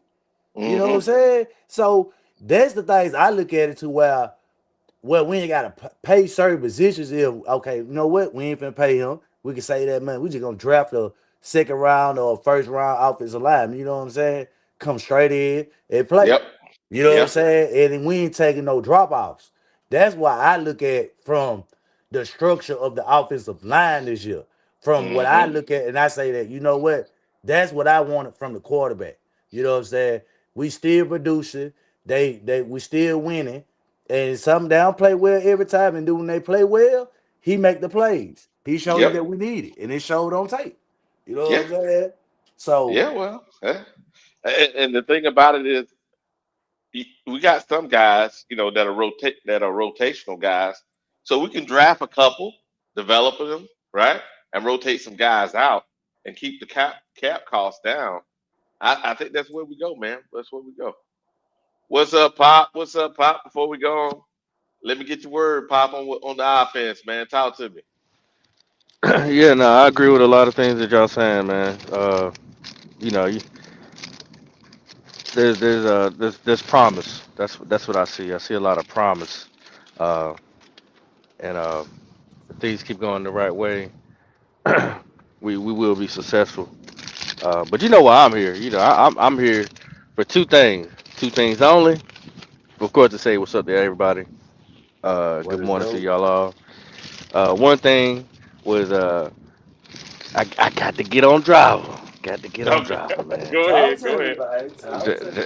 Driver won't let my boy XL breathe, man. So he won't listen to Man, me. popping. What is you rattling back there, dog? It's like you eating 40 bags of chips. My bad. That's receipts. My bad. I'll put my receipts up. My bad. Let Yeah, me put go them ahead. down. Yeah. Yeah, driver won't let my boy XL breathe, man. But got all the love, you know what I'm saying, and patience for Bryce. And maybe y'all can convince him or show him a clip or two of what XL is doing, because I don't know if drivers see that XL is blocking. He's also used as a decoy. He's Yeah. also used as gadgets. He's not seeing that. He's just I wondering think like, oh, hold on. I see. Oh, You right. And let me repeat this again. I think you okay. might have All you right. might have Okay. missed what I said. I said this last week or the week before. I Hmm. said I'm not blaming Excel anymore. I don't think Excel is the problem. But what I'm not gonna do is not leave out the fact that Coca is a better number two than XL. I mean, for us this scheme wise we running, it's true. And what I said was he need to be used more in the slot Hmm. because um that would exceed, I mean, that would put him in places where he can exceed at. You know what I'm saying, for as a wide receiver, because the coach ain't using him the way he should be used. So that's what I said. I just, see the lack of production on based on the coaching. It's not because of him. but driver, you got a 6'5", a 6'4", 6'3" wide receivers. They all can't go in the slot. Hold on, but you want Coker to be in the slot, but he's six No, no, three, no. right? I never You see said what I'm any. saying? I never. No, no, no. You put words in my mouth. I never said where I wanted Coker. I never said that at all. All I'm saying, because what happens is when I bring this up to you, you keep telling me about who's better. I don't care who's better as long as we're winning and developing. I'm not comparing them to at all. As long as they're developing, I'm just trying to see if do you see if they're developing instead of dogging them out. I mean, I see the development and excel. But I also see that the coach is not using him, in the scheme. And it showed we just pulled it up where when he put him in the slot, he created a mismatch. He created a double team. I'm telling you that the scheme of the coach is the reason why his production down. I'm not making it to seem like Excel is a bad person or like I was said I don't think he could do this or that. What I think he's limited at, and they putting him at a number 2, that in that scheme is not gonna work. Because I watched this week after week that they bagging up 8 yards off this man. So if you getting bagged off 8 yards, they knowing you can't run a route. You can't sit here and try to convince me. You need to convince yourself.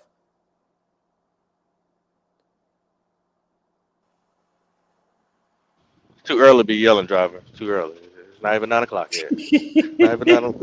The only thing I'll say, just Uh-huh. like Pop said, it don't matter who better. To Mhm. me, I don't.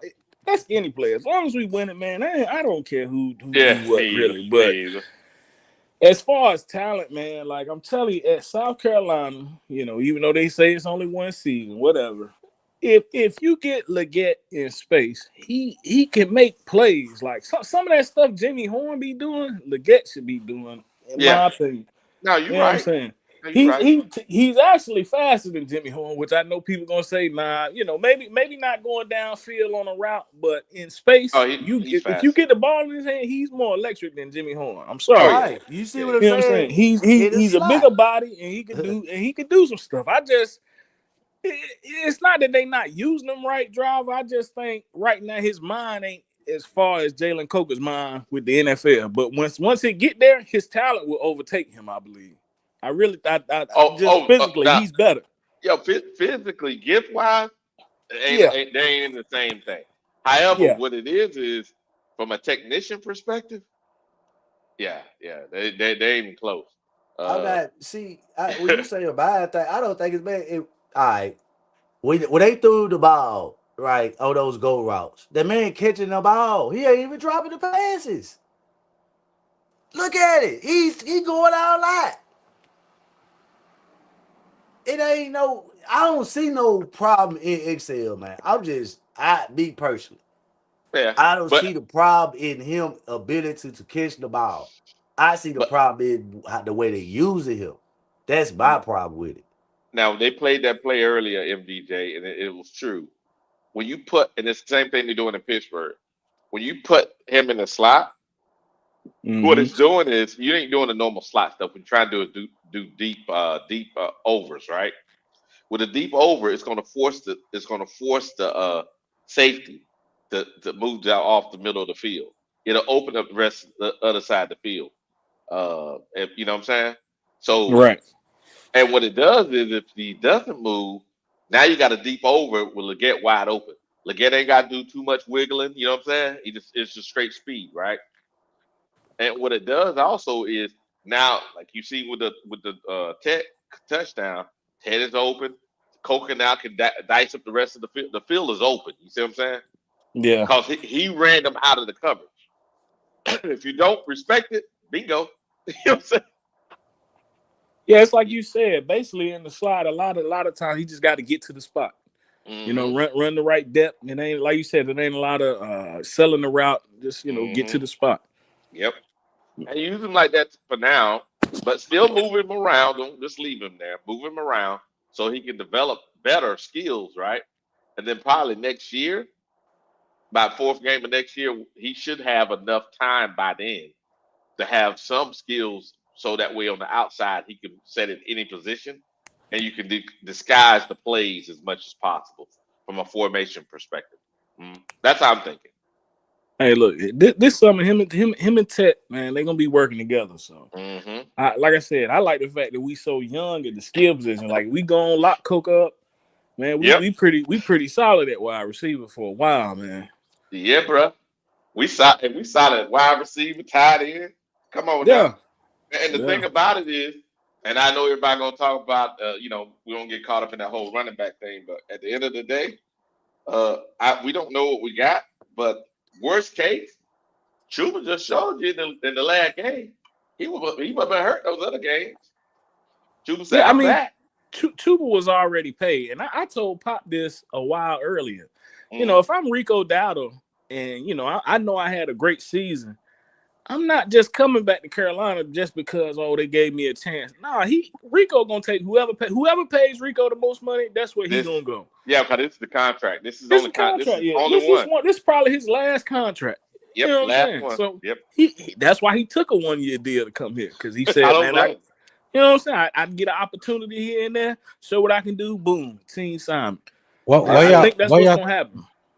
Why y'all think this is Rico? This is Rico possible last contract. No. What I say that is big contract. I mean big contract. Yeah, He will get a big one. He can get another one, but it won't be because they'll be using age on him by then. Yeah, that's what I'm saying. I think it's his. I think this probably, I ain't gonna say it's not his last contract, like Wally said. This is where he'll get his big payday. This year right here. And he's gonna go to whatever team pays him the most money. I don't think he's just gonna come back to Carolina just because he like the culture. You know what I'm saying? No. I don't think nobody gonna take a pay cut, but what I do think is they gonna offer him a contract that, you know what I'm saying, he can't refuse. I mean, I'm just being honest. You know what You I'm think the saying? Panthers will? They offer him a good contract. That's Yeah, true. they They're gonna gonna offer him a contract because for what? You even if you can't say I will lead into Chuba next year, and that's where that's my position. This man is a dog, Rico a dog out of the way around. Yeah. That's another point I wanted to make. When they came into this season, but when you look at the success of the team, it factored around 2 offensive key players, which is Tech McMillan and Rico Dowdle.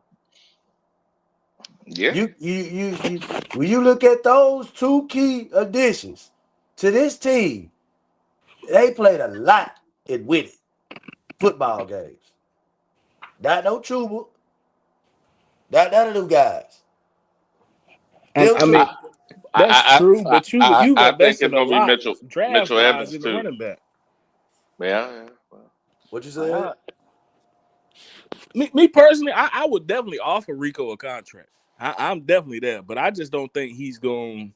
He just ain't gonna take anything. He gonna if the Jets offer him 20 and we offer him 15, he going to the Jets. That's my thinking.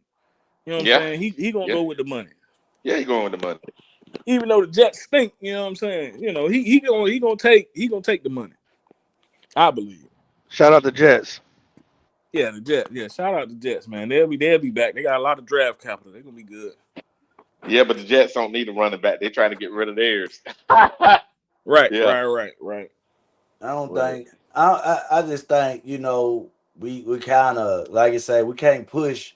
I ain't gonna say we're pushing them out, but they talked about acquiring talent on his team, and they had a problem with acquiring talent, even when they went after the guy in free agency and he walked and went to New England.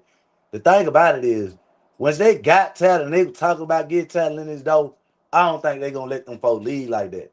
That's all I'm saying. It's about looking at the team and acquiring talent. I don't think they felt like Chuba was a starter. That's why they keep drafting running backs.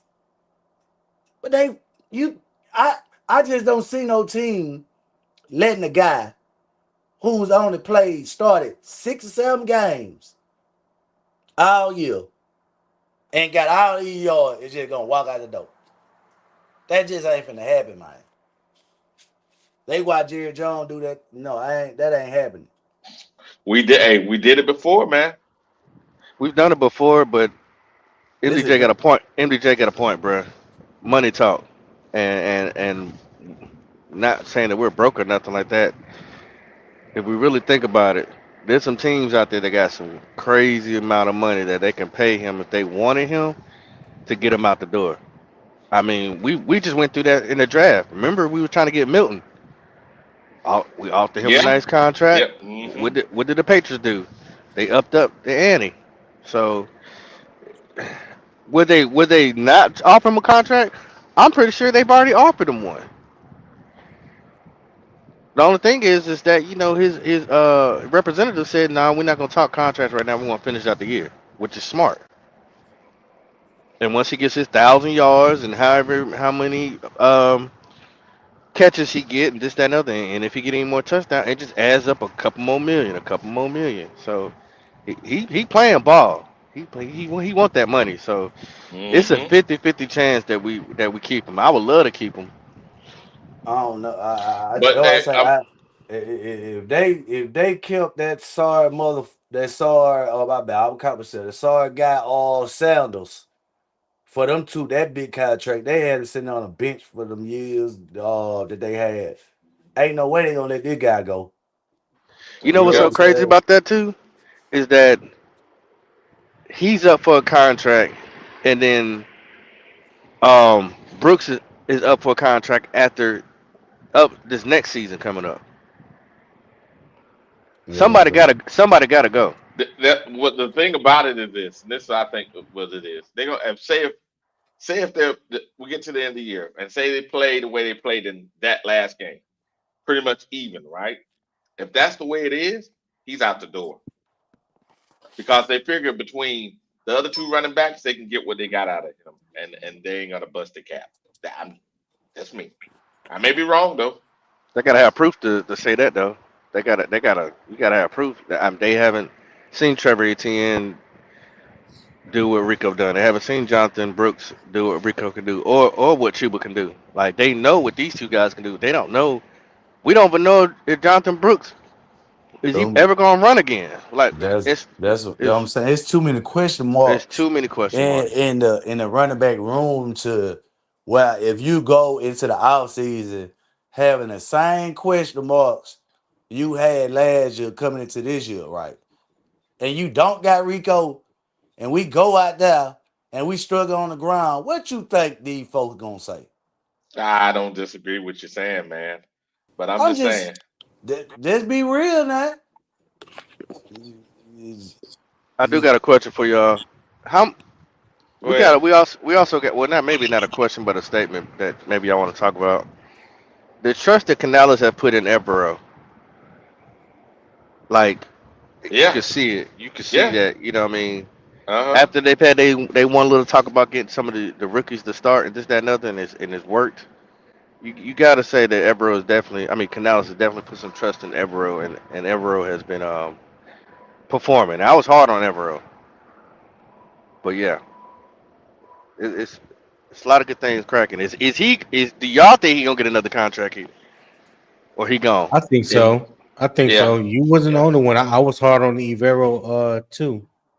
I think most people was. You know when you look at the body of the work the defense put on tape last year and the year before, even though the defense was dealing a lot of injuries, dealing with a lot of injuries.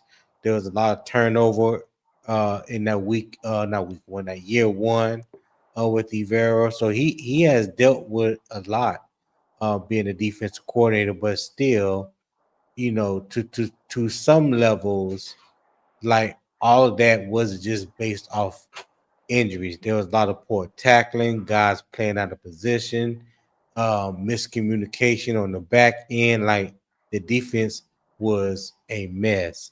This year, being in year three, you're starting to see the fruits of the labor that he wants to instill. Now, I think it was important that he got out of his own way at the end of last year because I think Dave Canales and Dan Morgan kind of pushed that. You know what I'm saying? Like, yeah, listen, this is your scheme, but we can't have a 295 pound nose tackle. That ain't gonna work. We need some big bodies on the defensive line. You know, 4 or 5 games into the season, a lot of us was saying that we need to play some of the younger guys. We wanted to see Lathan Ransom and Nick Scorton and Princeton Umami Yellen, the younger guys get some playing time. Then all of a sudden the young guys start getting playing time, and you know it like brought a freshness to the defense. You know, the defense picked it up. You know, better communication on the back end. The defensive end setting the edge. That's something that we have been talking about for about 4 or 5 years. We ain't really had no true defensive end that know how to set the edge. So, you know, now that you got those pieces and continue to build upon them, because I don't think they're complete. There's still holes that need to be filled, but you have a base, a foundation, where you can build upon, and we'll see where it go from there. But yeah, I think he's earned himself another year. I don't know if this is a 1 year contract or this is last year in the contract, but yeah, Yeah, I this I, this I is last think year on the I've seen contract. enough. I've seen enough that I would want to bring him back. What'd you say, MDJ? I feel like, man, Dan Morgan, I feel like because he had such, the defense was so bad last year. I felt like when Dan Morgan went to the podium after the season, he kind of, he put his neck out there for Evero. And I think Evero saw that. And, because Dan basically took the blame and said, hey, we didn't get this guy all the pieces that he needed, you know what I'm saying, to be successful. He basically said it's not him, it's not the scheme, it's personnel. So, they went and got him a few pieces. Don't underestimate the sign of the Morig and trying to get his D tackle. I mean, they really went out there and got some guys for him this time. You know what I'm saying? And I think we're gonna offer him a nice little contract to stay, at least stick around for a couple more years. And he may do it, but I still say this: if a team that's in a better position than we are offer him a contract, he might take it. You know what I'm saying? And when I say a better team, I mean like a real contender. Like, it's got to be a real contender though. Like if Baltimore or the Rams or somebody say they want him back, he would take those jobs as a defensive coordinator. I don't think he'll get a head coaching job. I really don't. But Well, let's get a little toxic then, cause it's about to hit 9 o'clock in 3 minutes. Hold on, hold on. We're gonna go over a couple things, and you Oh, can okay, do your okay. thing. Check it out. I am.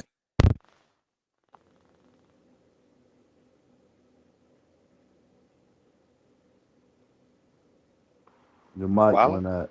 Wallet. yep. Can't hear you, Yeah, Wallet. your mic went out real bad, Wally. Go ahead, Poppin. What's I know you getting ready to start some BS. What's up?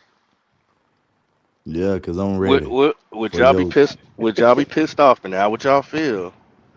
Because we know there is a team is blowing up from inside out. What if ever goes to Atlanta? Atlanta, I don't think they would offer him a contract. Nah, me either. Like, What why what would they if go after Arrow him goes for? to Atlanta? What if ever is offered a head coach position at Atlanta? Hey, It is take possible. it. Hey, take it. I mean, if somebody I offer mean, you a take it. head Yeah, coaching job, yeah, take it's it. That's a no brainer. yeah, it's that. I mean, it's a promotion up. I mean, it's a step up to a head Yeah, coach. yeah, Yeah, take that. yeah. But I don't see that happening. But yeah. Yeah, I just don't see Well, Atlanta and offering him a I coaching that job. happened early in the season before our bye, and now I don't know what Wally doing, y'all. Hey, Wilder, we can't hear Why? you if you talking. Yeah, he still ain't got his mic we get the working. chance to go watch film, correct some of those mistakes because that's what I'm just gonna sit back while he run the thing. I'm gonna listen.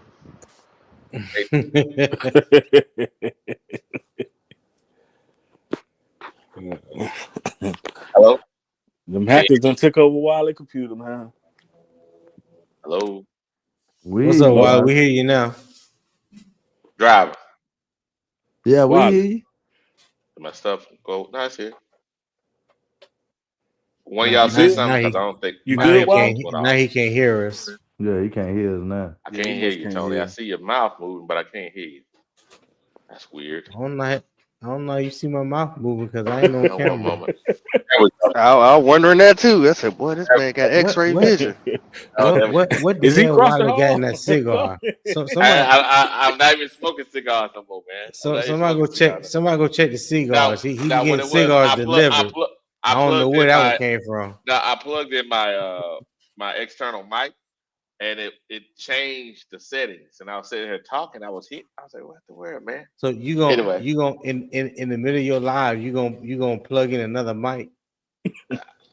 okay, Tony. You see how Tony do? You see, I'm just Tony, saying. Tony. You see how Tony do? You see how Tony do? He said, Hey, hold up, y'all. This is what we're my gonna do. wife said I ask good questions. Is that what she tell you? Yeah. Smart woman, smart woman. Tony a man, boy. Tony Y'all see what I did there? Yeah, I saw what you did. Get that heat off of me. Yeah, that's pretty good, man. Now we'll play a little bit of the what they were talking about regarding But hold on, Jay Issue had a quick question. He said, "Quick question on Evero with this style of defense throughout his career. And hopefully I'll say this correctly. Was this guys in Denver playing zone as much as he had them while being with us? I don't know. I don't know for sure. I just know that with his scheme, he is very zone heavy. I think at one point he had Chris Harris playing cornerback for him. They drafted Justin Simmons. Justin Simmons was the safety. He flourished under Evero's game in Denver. So I don't know. I don't know the answer to that. Maybe one of the other guys do. Trying to remember. I don't think it was. I don't know. I remember he had Chubb on the line too. He had Bradley Chubb around that time. I mean, that Denver, I like I said, that Denver defense was ranked good when he was there. But as far as like overall as a team, they were at the bottom of the AFC West. Yeah, the defense when he left, they had a 10th ranked defense in the league. I just don't remember if they played a lot of zone or a lot of man, but I'm assuming because zone is part of his scheme, is the major part of his scheme. I'm going to go out on a limb and say they was playing zone, but they have better players. Sure. They have better players too, though. So playing zone with a better skill set looks better. You know what I mean? You can close out. You can close out quicker when you have better players, right? But if you got what you got, and you know, if we, I believe he had Surtain as a rookie with like you said with Chris Harris, so he had the players in the secondary. Yeah. So even though it was zone, the guys had the ability to play man and tight man. Go ahead. Yeah. Now I'm gonna say Phenom said how we're going to fill those holes and pay Icky. They'll be able to do it. We're not hurting up under the salary cap. We're in a good position as far as the salary cap. People, y'all have to remember too, Phenom. When we do re-sign Icky, that's going to be an extension. So it's going to be an extension of the last year, his 5th year, more than likely, of his rookie contract. And so say you sign him for 5 years, X amount of dollars. So that's the last year his rookie contract and the first 4 years of the new contract. And that cap hit is going to be spread out over that 5-year period. So it's not going to hurt us to pay him. You know what I mean? So we in a good position cap wise. And I think next year we're looking at 47 million, and 2027 looking at 168 million. So I'm not worried about paying anybody we got coming up. What y'all think? That's another reason why I don't think we're gonna offer. I think like I said, we're gonna offer Rico a contract, but we ain't gonna. I don't think we're gonna be the highest bidder on Rico Dowdle. I really don't. And I think it's in our best interest not to I mean, like I said, offer him a good contract and see if anybody else, gonna overdo it. But Mm-hmm. it's What in our what's best what's interest. a You don't have to invest a lot into him. The only difference between him what? and Tuba last year is the defense. The defensive side of the ball is playing way better than it did last year because Tuba would have had more opportunity and even more yards than the solid season he had. Mm-hmm. Well, two questions to that. One, y'all have to remember nobody broke the bank to sign Rico Dotto in free agency this year, and that was coming off a year where he almost ran for 1,100 yards as a starter in Dallas. So did nobody come knocking his door down then. So not all of a sudden, he ain't doing anything in Carolina that he didn't do last year in Dallas, and he was RB1 in Dallas. So let's keep that in mind. And then two, what would you consider a good contract? Like number wise, I'm gonna say about MBJ. I'm gonna Yeah. say about 3 years, like 3 years, 28 total. 3 years, I mean, 28. total. So Like it's he, almost yeah. So that's almost 9 million. That's a little over 9 million a year. yeah, and I That would mean, be that would be a crazy bump up if he got that. Like he right? Because I only think getting right two now, well, million right now. yeah, but he had two. When the last time a running back had 200-yard games in a season? Now he ain't been starting like. And I also think he a guy who Jonathan need the Taylor. touches to put up the numbers. So if you're running a two-back system, I don't think he gonna give you that. Like I said, he not gonna give you that numbers with Chuba because they split the And you carries. and you might be right. You the very thing that you're saying, you might be right. But what I'm saying is, given what you're saying and what you're seeing on the field and how Carolina is using him, I don't think they have to break the bank or going to even attempt to break the bank to sign Rico. And Rico said this out his own mouth last week, in an interview when Joe Person asked him the question about him being frustrated of the limited amount of carries that he had in the San Francisco game. Would that be a cause for him not to want to come back uh, next year? He said absolutely not. Okay, I didn't see that. I didn't see that. But Yeah. okay, Yeah, it was the interview that they interviewed him right after the game. He was in the Mm-hmm. locker room and he Mm-hmm. was talking about his frustrations and he just going about what the coach called and they doing he was saying all the right things. And Joe Person, the last question that he asked him, given his frustration, would that stop him from re-signing in the offseason? He said absolutely not. And that's why and like they pointed out, he can't pass protect. Just goes back to that Dallas game when I Yeah, he told you, can't I he said can't Bryce pass stepped protect. up. No. Yep, that's No, his flaw. Yep. right. So he's not a every down back. So the reason most teams didn't go out and overpay him because he's not an every down back. You get what I'm That's a good saying? point, driver. That's a good point. So when you saw that Dallas game and it got to third down, we trying to make that play in the red zone. Bryce had to escape pressure, make that play to tight end. I mean to Tech McMillan. You know, they saw that, and since then they've been using a lot of Chuba on third down. Yeah. I Yeah. mean, you just got to pay And Dave attention, man. Canales said that's what he said. He used Mm-hmm. Chuba on third down because he's a better pass protector. Mm-hmm. Yeah, I mean that's why I say I think people just we just is I know it's hard to say that we in a different position than what, but this is not the old Carolina, GM and with Brad Isaac and the rest of those guys that's bringing in talent. They said it like they trying to bring in talent and keep talent here.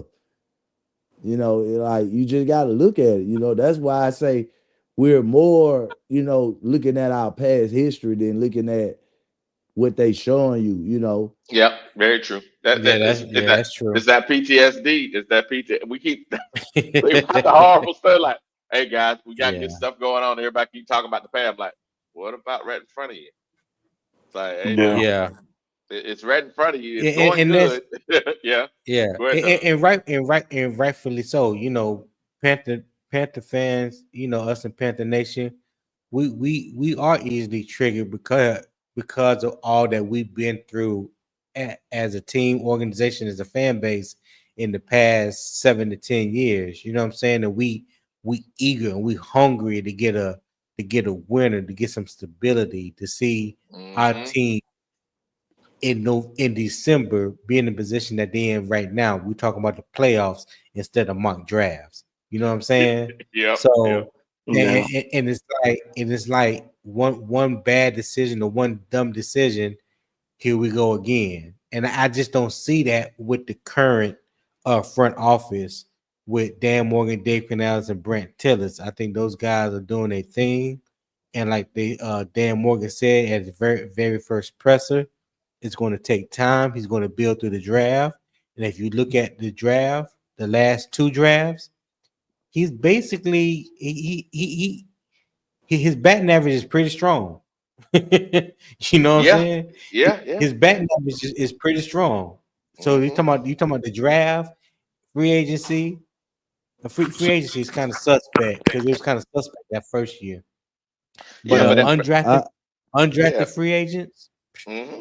I mean, yeah. I, I mean, I'm gonna say this: his free agent to me has hit because I never liked the Mike Jack until this year. I mean, I think that's a product of them sticking to their guns in that situation.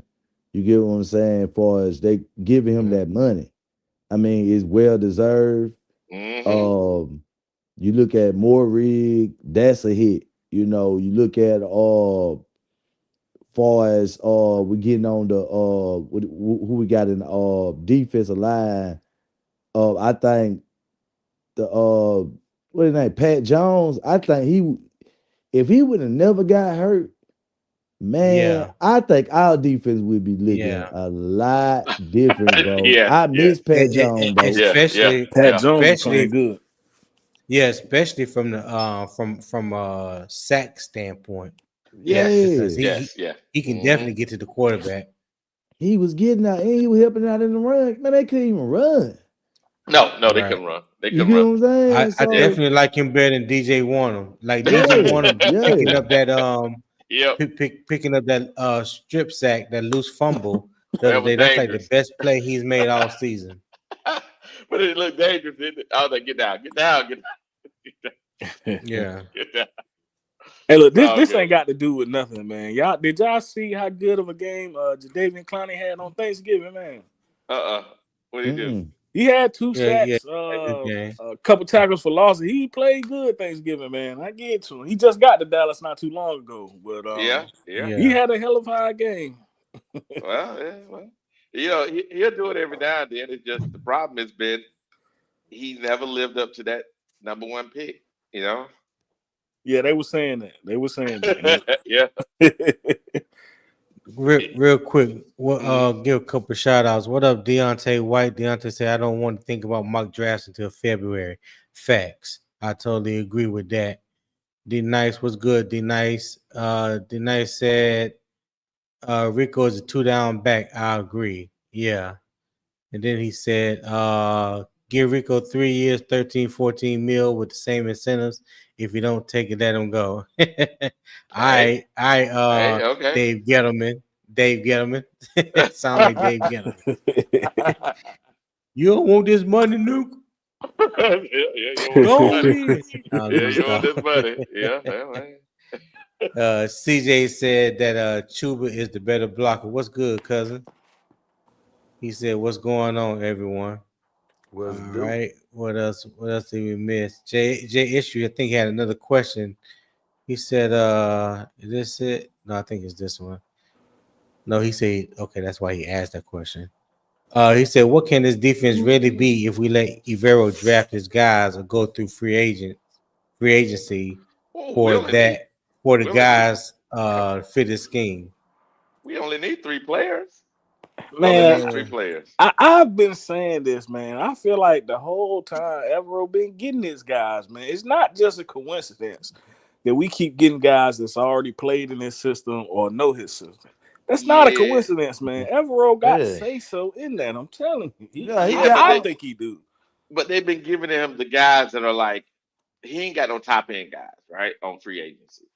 All I'm trying to say is this: even in the draft, if we go in the draft next year and we get a linebacker in the first round, and we get a safety in minimum third round, and we get another corner or something like this, yeah, we need another corner. It maybe two linebackers, but his defense will be set then. Then you'll get to see, because what's happening is they're punishing the middle of the field. None of our linebackers can cover, right? Really cover. 100%. Yeah, we definitely need a linebacker. So this defense requires, and this is the 3-4. The 3-4. Really, it's about, and he don't play. He play a little different. He don't do the nose tackle, but normally you have the nose tackle as the key, middle linebacker, right? Both of them should be really good, and both should be able to cover. And then the safety, the free safety, because that's the key to this defense. And then a joker safety. That's the key to this defense. But if you don't have all those pieces, you're playing a shell game. Mm-hmm. Yeah, I mean, I like I said, I agree with you. I just think, this notion that he ain't, he been getting bottom of the barrel or he ain't had no say so. I just find that hard to believe, man. That's all I'm saying. That's fair. That's fair. That saying that if we really let him get his guys, I'm just reading his statement as like him saying that we ain't really been letting him get his guys. I think these are the guys he wanted. I believe that, man. Like there you go. and to that, I just think it's they get like I say, man. What people gotta understand, Evero is one of those old school coaches. He's not going to play too many rookies in certain spots. You could be a like yesterday, Sunday, right? We lined up with all of them cornerbacks. We don't even know, right? But guess what? The defense still look the same. You get what I'm saying? It's not that we don't have a talent on defense, which we could plug in to play. It's just, he's more of a veteran type of coach, and he's gonna lean on veteran players.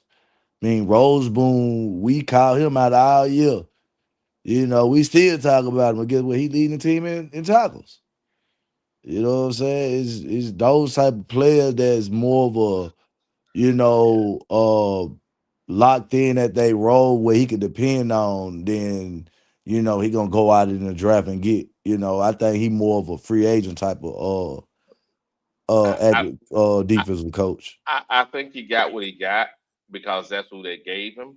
But if you give him a number 1 pick linebacker and probably like I said, a safety, a true rangy free safety that he know that can sit there and be the middle piece between Ramson and Moray, man, now that dude be sitting there licking his chops, because Trevor is not a bad linebacker. It's just I feel like his instincts are a little. It's not. It's like a split second off. He's still growing. Growing. That's fair. That's still fair. raw. That's fair. That's fair. Yeah, he's still growing. Mr. Clean said, I know you didn't say Rico can't pass protect. Yes, we did. Yeah, he's not consistent at it. I mean, he may have laid what his other comment said Rico laid lineman the F out. That may be true, but he has definitely missed key blocks. He has definitely whiffed at some blocks. The head coach himself has stated that Chuba is the better blocker. That's why he's in there on third downs. So it ain't us just saying, dog. The head coach, the man himself, said it. And matter of fact, he said in the interview, Rico has apologized 2 or 3 times for missing blocks. That's what I'm finna say. Yeah, but getting him hurt. Ain't just us. What's wrong with this man? Nah, he good. Oh nah, man, you know what it is. Now you know what it is. It's like it driver. It's no different. Once we get a point of view on something, it's hard to change it. You know what I That's mean? what I remember what I told you. I said, once you talk about something so long, and then you start just pointing out but the other stuff that was really evolving the team, Yeah, and now you can't call out the running back. Now you can't call out this player. yeah, Hey man, the thing about it is, stop focusing on one thing and focus on the team. yeah. That's fair. Because if you do that, you won't be asking all these questions. You'll have the answer. but you know what though? Like Driver just said it a minute ago, Wally. Just hear me out, right? Uh, He's telling the truth. Evero, I can see that Evero really didn't want to play them young guys at first. He wanted the vets out there. So you Yeah, you're saying right. invest in getting these guys out the draft, but he not gonna play them. Like they had to have a Well, conversation with that man to put in Scorton and Ransom yeah, you're just to right. get some You're right. time on the field. And you talking about investing in getting a guy number one that ain't gonna get on the field? That's Like, what oh, I'm trying to But I, tell him. but go look ahead. at it like this though, MDJ. Like, yes, they had to have a conversation with Ivero and kind of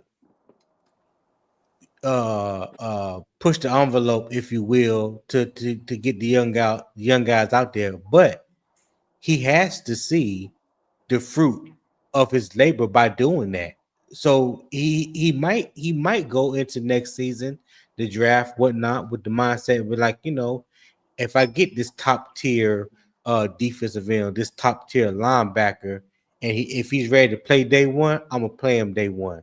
Because I seen last year what happens when I play my young guys, and hopefully this guy can follow in their footsteps. So this may have been a turning point for him this season. And I'm Yeah, just looking at it, yeah, from both ways. You know what I'm saying? Right, yeah, yeah, and that could possibly, be yeah. true. possibly. Hmm. Yeah, and that could be. That's what I'm saying. Like it could be where he could say, you know what, I got to get out my own way. Just like we said about Canales. It's the same thing. It's like, but the difference is like I was trying to make out. I'm like, this man been coaching football for way longer than Canales. You know what I'm saying? So them type of men, in general, we know football guys like that, they kind of be in they own way for it. Even when they have championship teams. You go out there and be like, man, what's going on? And we got the best defense in the world, but he'll go out there and run some bull crap. You know what I'm saying? So them type of guys, they do that, and they also leave off a lot of young guys off the field too. So we just, I look at it like this. Free agency is the key to us. And I don't think, they gonna take that lightly. They went out the old boy, you know what I'm saying? And I think this year they gonna go after somebody on defense again. They probably will, but I think it's more. How would I say it? I think they're gonna talk to Evero because they're gonna say, "Look, man, let's go in free agency and grab somebody, one player for you and maybe somebody for the, couple for the offense, right? These guys gonna be special team guys or whatnot. But we need to draft you some guys so that way we build culture. Because keep switching people, you're not able to build culture that way. You know what I mean? You got to have people here for 3 to 4 years to build the culture, and that's why you have to draft the Yeah. guy, and you have to draft the guy, and then like you said, Tony, maybe he learned because remember now his first one was only at Denver, so he's been a coordinator now for what, 4 years, two at Denver I and two think with I us. think he was coordinated in the Rams too, wasn't he? No, no, Wasn't no, he no. He coordinated in the not. Rams? Mm-mm, Now mm-mm. he was an I Nah, think he was assistant. He was secondary coach. assistant. Safety or secondary coach. secondary or Secondary something. coach. Yeah, Okay. secondary Okay. coach. Yeah. So if you think about it, he backfilled Fangio. So Fangio already had the players there. The players already knew what to do. They were veterans. You know what I'm saying? So it really, he had two rookies when he was there. It was the you said it earlier, MDJ. The I know he had Sertan the rookie season. Sertan and Simmons. the Yeah. safety. Other than that, everybody else, I think majority of you're everybody right. else, everybody else Yeah, I was think already you're there right. from He has Fangio. 13. Yeah, everybody else there from Fangio. And then they brought a couple guys in, but these were like rotational guys that came from the Rams, or like we doing here, right? That's Rotational what you guys. see what I'm saying? But that's the same thing though. Like That's what I'm trying to But tell but you. the so but don't I don't but the like when but people the say he difference don't is have a this. say in it when But all the these high guys are linked to him though. but Like the high end players that were at the Denver, they were already there from Fangio, so he already had those players. Then when he came to us, what we did is we had players, then we let them go. So people say, well, I'm like, dude, well, first of all, we know the year before he came, at least I remember that year, uh, we were talking in the offseason what players we needed. And then we came in and we lost players and we didn't give him none. And he was making it work. Then the next year, we lost more players. He's making it work. It's like, hey, I mean, how many players do you have to lose before you start giving him somebody? That was this year. So I think next year is going to be the culture building year. But that's just me. Okay. Yeah, that's hey how we're look, going to start building culture. Go ahead, Tony. What we got this morning? whatever Mm. makes him stick around, I'm all for it. Like if telling him, hey man, we're gonna get you a guy, a stud on defense in this draft. If that make Yeah, him resign, cool. I'm good with it. yeah. If he don't get no head coaching job, you're right. Because what we want to do is hold on to him for this reason.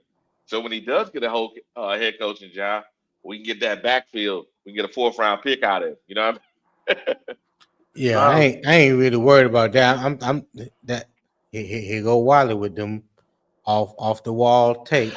I Like ain't nobody thinking about holding him for an mean? extra year just to get a 4th round draft pick. Come on now, but Okay. I just think it takes time. I think who was it? Pickle. Let me show you. Pickle said Ivero resigned, and I kind of hope he does. No, that's not the one I was looking for, but I'll finish reading it. And we add studs to his roster, then in a year or two, he'll leave as a head coach, and we get those picks. So it's a win-win. So See? Pickle was thinking crazy like you were, Pickle Wiley. was It's thinking the okay. same last while, but they Yeah, want them picks, man. yeah. Hey, look, because if he's It's okay. successful, we know he gonna move on. I mean, it is what it Yeah. is. Like, but we gotta Let's win the see. championship, man. We I mean, ain't no realistic that man stay. See, Hey. Deontay White said we need and realistically can get one situational pass rusher who gets sacks, 2 cover safeties, and 3 and 4 down linebacker. Okay. That would be ideal. Yep. JSU said picking up bench warmers and free agency isn't getting his guys going through the draft, picking up guys like DJ Johnson. Come on now, MDJ. Before you respond, MDJ, Yeah. I think Jay Issue is having a PTSD in the chat about DJ Johnson. You know what Yep. I'm saying? So, hey, that was one bad decision, one terrible decision Yes, it that was. Yep. Ivero made. But like I try to keep guys focused on the Dave Canales, Dan Morgan era. I don't want to keep talking about Scott Fitterer Yeah, me either. and all the blunders that he did, and Yeah. while he was Yeah. GM, like this is a new regime. Mm-hmm. Tepper took the step back like we all wanted. Ain't nobody heard from Woo. Tepper in the yet last year and a half, almost 2 years, which is always a good thing. So we're gonna just let these guys cook. These guys that we currently have, Canales, Morgan, and Brent Tillis. You know what I'm Yes, saying? sir. And have a little faith that these guys are going to help right the ship. And based off of what they've done so far, Looks I don't good, man. see a reason to believe otherwise. Let's Mm-hmm. see. Deontay said, I think Ejero needs Dan Morgan, someone who can pick people who fits his scheme, but not necessarily his guys. Morgan has done a great job so far. True. I agree. True. True. I agree with that. hey Jay Mm-hmm. Issue Tony, said at the end of the go ahead. if you don't mind, just to go back to what Jay Issue said, right? So them guys that Mm-hmm. we get in free agency, right? They're actually underrated because if you go look at the year that they had before we actually got them, see what you're doing is looking at what they did when we got them. But if you go look at the year Mm-hmm. before, Jordan Fuller was great at safety for the Rams. Christian Yeah, he Rosewood came in was. after an injury last year, played great for the Rams.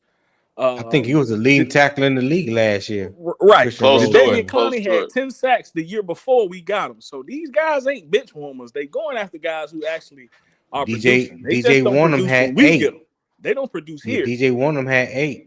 Right. DJ Yeah. Warner had 8. Now, 4 of them was against Justin Fields, but we ain't gonna talk about that. Pat Jones had sacks last year as a backup, backup pass rusher. So it ain't like we getting bench warmers. We getting guys that produce. It's just Yeah, when they they good get players. here, you looking at what they did when they got here, and we can't help that.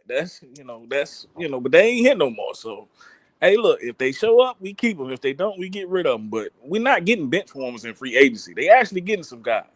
Yeah. I would like to Jay, throw out there. This might be the first year that I've actually seen players develop under Evero. Mm-hmm. I'm just gonna leave it there. yeah. Yeah, you're right. Yeah, You're yeah. right. I can agree. I can agree with that. Jay Isher said at the end of the day, if he drafted young stars, they would start. But the young guys that has been drafted been mid to trash. So that take was irrelevant. There we go, Jay. I think Jay Isher on the deep end right now. Come back, Jay. hey, hey, Jay Put the Isher, gun away, man. you gotta let DJ Johnson go, dog. Yeah, You gotta let him he's on a go. mission. He's on a mission. Yeah. It's the Deontay White said part of the inconsistent play is because we have inexperienced head coach, young QB, and young players. We will see what the normal play will be once they get more experience. I can agree with that. Yeah, I can that's agree with fair. that, guys. We got a 3rd-year defensive coordinator, 2nd-year offensive coordinator, head coach. 3rd-year quarterback. Me personally, I like to give him that first year a mulligan. Because hey, that first year for Bryce was ideal for anybody, but that's just me. But so yeah, we got a lot of inexperienced players and coaches at the main positions. You know what I'm saying, at the leadership level, and that continuity. I think that's why it was so important to bring back Ivero when Dave Canales got hired, because he was establishing that continuity. The same players playing in the same scheme offensively and defensively, which is vital, which is important, to any team. You don't want to keep switching schemes and coordinators every 1 or 2 years. There's no continuity. As soon as the guys get one playbook down, here comes somebody else with another playbook. Now you got to learn all over again. You know what I'm saying? Yep. So Mm-hmm. I'm glad. I'm glad that he did that, and hopefully, I believe, not hopefully, I believe we're starting to see a little fruit of that labor this year. Yeah, that's fair, And Tony. And and go ahead. well, my bad. Well, and I think they gonna switch around and put more rig at that free safety next year, man. I mean Mm, they gotta put Ramsey and Morrig on that doggone field.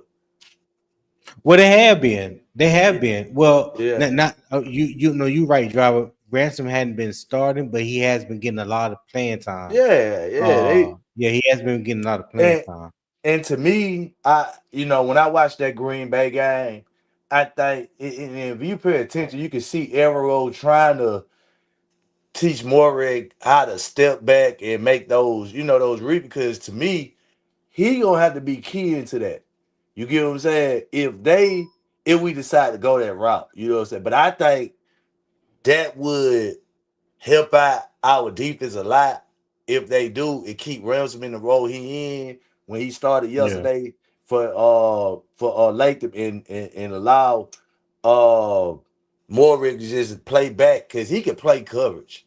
You know what I'm saying? Yeah, And but he's not. So here's the thing: his weakness is coverage.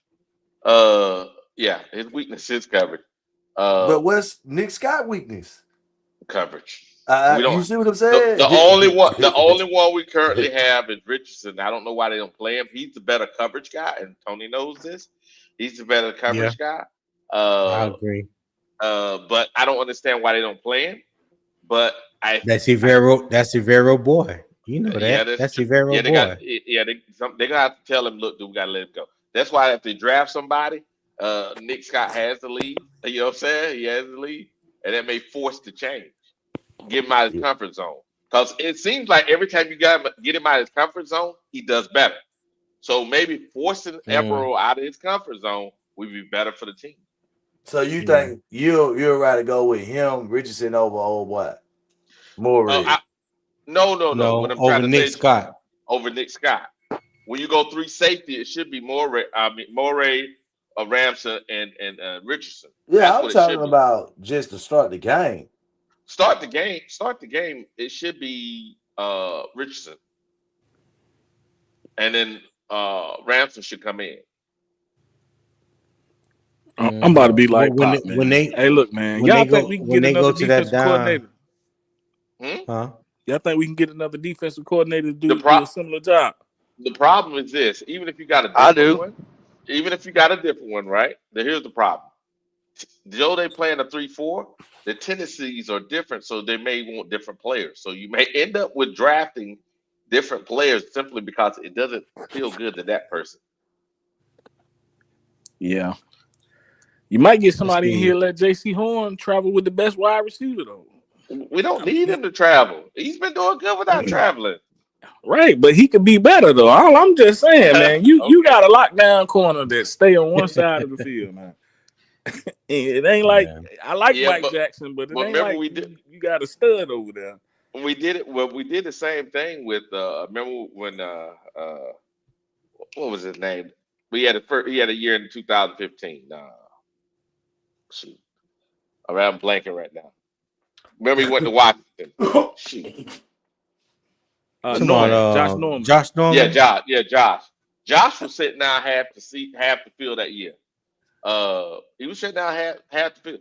When you can shut down half the field, that allows for you to play two strong safeties. Because the cover skills don't have to be that good. But if you had a true free safety that was real rangy, like Pro Bowl, could be a Pro Bowl level kind of guy, what it allow for it now is you can pass rush like a mother. You know what I'm saying? And then you can put a lot of pressure on you, get more interceptions. I think, without having a true free safety and a linebacker that can cover the middle of the field up to put that pressure on the quarterback to get that hold that ball, you're not helping the Evero. I don't care what you do. You got to cover the I, middle of the field. I, Yeah, I I, feel I feel like that's why we don't blitz as much because exactly. part of the Yeah. fact them guys are staying there, but also I was just gonna say like you like I said you get somebody else different in here you might have a little more you might see a little more production out of certain positions. That's all I'm saying. Okay. Yeah. All right. That's fair. That's fair. and See, I and can't. just to piggyback off of that, I kind of agree because I said it on the show the other day. You know, if I was trying to paint a picture of what I think would be great is, we don't really run a 3-4.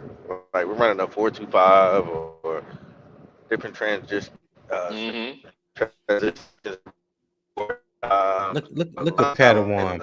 Padawan been a listening. four. hmm I look at Tony. Tony a man. That's what it is. and Yeah, so the traditional. Let me just say this for everybody. Anybody that's out there that's listening. The way the NFL is set up nowadays, running a lot of 3-4 wide receiver sets. The traditional 3-4 and 4-3 schemes are dead.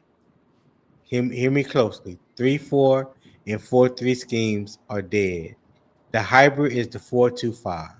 Now there's different variations you can run off that 4-2-5, but their base when they come in first play of the game, you're going to see 4 down linemen, probably 2 defensive tackles, or 2 defensive tackles, 2 outside linebackers, 2 inside linebackers. When you see 2 inside linebackers in on the field, that is not a 4-3 and that is not a 3-4. You have to look at the personnel, look how they line up, and that will tell you what they're running. If they run a 3-4, you got 3 down linemen with their hands in the dirt. two Mm-hmm. defensive tackles, and a nose guard. Mm-hmm. If we run the 4-3, So you got two defensive tackles, two defensive ends, and you got three linebackers. Not just two, three. That is a Mm-hmm. 4-3. Nobody is really running a traditional 3-4 or 4-3 anymore. Because if you did, you are putting yourself at a disadvantage Yep. scheme wise Yep. because of the schemes that's now being implemented in the NFL. That's why you see a lot of nickel where they running three corners and two safeties, or they bring in a dime package and they running three safeties and two corners. Mm-hmm. That's what you'll see. Yep. Yeah, and to Tony's point, that's why y'all see people running the ball. That single back, and you throw it to the running back. That's is so explosive at this point because they sit back and they anticipate the pass. Mm-hmm. Yeah, yeah, Let me I go through believe that. some. Let me go through some of these comments. Let me catch up with some of these comments real quick. CJ said Evero has to have the perfect players at every spot to make his scheme work. That's a lie. Good Nah, CJ. CJ CJ, trolling. man. CJ Yeah, trolling. that's a lie. I feel you, Uh, CJ. prove that comment right there. listen I to prove that Papa. comment. Look at this. Y'all a Look at this. Look mess. at this. I Y'all a approve that mess. message. Look at this. I approve Look at that this right message. here. Deontay said this is third year as defense coordinator, which is wild. Talking about Evero. Yeah, come on, Jay Isher man. said that's what I was getting at, or he was talking to CJ. Yeah, they having a whole conversation. Let's see. Uh, Evero won't play them where they need to be. That's what CJ said. Mm, Yeah, Yeah, that. I said that earlier, mm-hmm. CJ. I proved that message That's too, man. why. You on the road, That's why buddy? I'm gonna say my comment that I'm gonna. Yeah, you on Jay Isher fire. said, "Nah, already jumped." I don't know what you're talking about. He said, I'm in midair typing. Yeah. CJ said everyone needs at least one elite pass rusher to play as much zone as he does. Yeah, That's the, I can somewhat agree with that because when you had that edge rusher that can apply pressure, to the quarterback consistently, or even get home and get some sacks, Mm-hmm. that speeds up the clock of the quarterback, that gets him Yep. off his spot. You know what I'm Mm-hmm. saying? That makes him go through his progressions quicker, Yep. which you know could possibly lead to some incompletions, interceptions.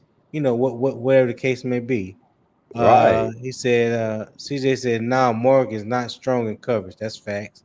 He's not as great in coverage as some people would believe."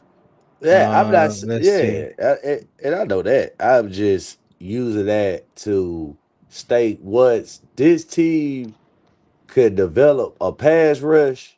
I mean, it's really you have your pickings of Yeah. what you want to do. You know what I'm saying? So and that's why I was and to the other point. I mean, and that's why I think going into free agency, he gonna go try to go get a veteran pass rusher. I mean, that's right now. If we had that right now on this team, right now, man, I Mhm. only think teams might even score 17 points on us. But I'm that's gonna why I throw this out. disagree. That's why I'm trying to. Go ahead, Bob. Go ahead. Go ahead. I really feel like we're so busy talking about the pass rush. Just let this. I said this on the 704 show. Just imagine, and I know everybody wants to get a linebacker or a pass rusher or maybe a wide receiver with that first pick in the draft. But just imagine if you could find you a Kayvon Short or Brown. You do that, that will open up that pass rush. That'll get you the pass rush because all that Mhm. pressure is coming up the middle. We don't have Yep. anybody up there Yep. beside Derek Brown that's creating that type of pressure. I think the focus is way somewhere else where it doesn't need to be. We have the guys I think that can get to the quarterback, but we don't have the guys up the middle. We're not starting Bobby Brown, who's supposed to be a nose tackle. Cam Mm-hmm. Jackson is hurt, even though we drafted Mm-hmm. him, another big dude. You don't have the pressure come up the middle for guys to get off double teams where you have these matchup problems where you can get up to the quarterback. So I think the focus really should be is get Derrick Brown another monster piece, and then you will see your pass rush go crazy. But you don't have that. So I don't know. Yeah. People, I think we got to get off the pass rush Maybe thing. maybe they need to focus on getting a veteran defensive tackle that is a You already penetrator. tried that. With Okay. who? With who? Achon? Maybe Evero would play that inside guy, right? But I Yeah. just want to point this out. You did have Brian Burns, and what did Evero have him doing? Oh, come on. Man, hey, look, Brian Burns ain't no veteran Put pass back in rusher. coverage. Yeah, Right. I'm but just here's saying, like, you've but seen him with the guys. okay. Here's the funny part. Everybody keeps saying that Brian Burns when he's playing with the Giants this year, he's playing in coverage too. Hello. That's facts. But I I my have mean, point, seen him drop back in y'all, coverage in New keep York. saying all this stuff, but what he's pass why he got rusher? all those no, he got all those sacks at the Giants, right? But he's also playing in coverage. But what And pass they, rusher and are you gonna get? That's of let's just we say the don't caliber know. of Brian Burns. You've already seen what Evero gonna do with that. So what is the clamoring of getting this veteran edge rusher or rookie edge rusher when you know what he gonna do? He gonna set the edge and get back in coverage, man. It's not like we gonna have a Micah Parsons out there or something like that. Evero, Nah, that's not gonna be in his scheme, man. well that's not in his scheme. You're right because uh he plays more the Fangio than Capers because Capers, yeah, the Capers part of it. Let's get him. Let's hunt him, right? Let's hunt. He played more the Fangio thing, which is, and if you look at the Eagles, all the Eagles Zone pressure comes up heavy. and it comes up the middle. Their defensive end Yeah. outside linebackers don't have many sacks, and people keep killing me. Well, the That's Eagles. I'm you like, proving my point. You look, proving my point. You look. proving my point. That's what we saying now. Wiley. You know what I'm saying? Like You proving you my point, Wiley. don't really I need know, I I that. say know, I all the know. pressure come out the middle. Right, Yeah, I get what y'all saying. See that I see what y'all saying. I see what y'all saying. Yeah. That's right there. Shit, they gotta go get somebody that that's can gonna play up the push the middle. pocket, push the Yeah, pocket. Yeah. That's I cause want So Pierre while Wood. go ahead, and introduce CJ, bring Yes, sir. CJ to the Yes, sir. stage. Mr. CJ, I see you out here in these streets, these chat streets, saying some wild things. Talk to us, CJ. Talk to I just came up here for one thing. Somebody called me a liar. You know, so somebody on platform time. If you want to Yeah, reach out to that would be cuz that would be big cuz called little cuz a liar. Yeah, man, hey, yeah. no, only reason I say that us. is because if you look at Evero in this defense, and you like Bobby Brown. Okay, we went out and signed Bobby Brown to be that nose tackle, that push up the middle. And from what Right. I've seen, he barely gets in the game. But when he gets in the game, he make plays. Now, mind you, I'm not saying that Ashawn Robinson ain't doing good, but again, it's just like Evero, he's stuck in his way. And I say the thing about having the perfect player because I say that because he won't adjust his scheme. Like I keep saying with Mike Jackson. And look at what he did the last game when he wasn't playing across the street at the doghouse every play on third down. You know what I mean? I'm not Yeah. saying Mike Jackson is an elite cornerback. I think he's a good cornerback, but I don't think Evero puts him in the right positions on a lot of crucial plays. You get what I'm saying? Sometimes I think he doesn't tailor to the strengths of the players that he has now.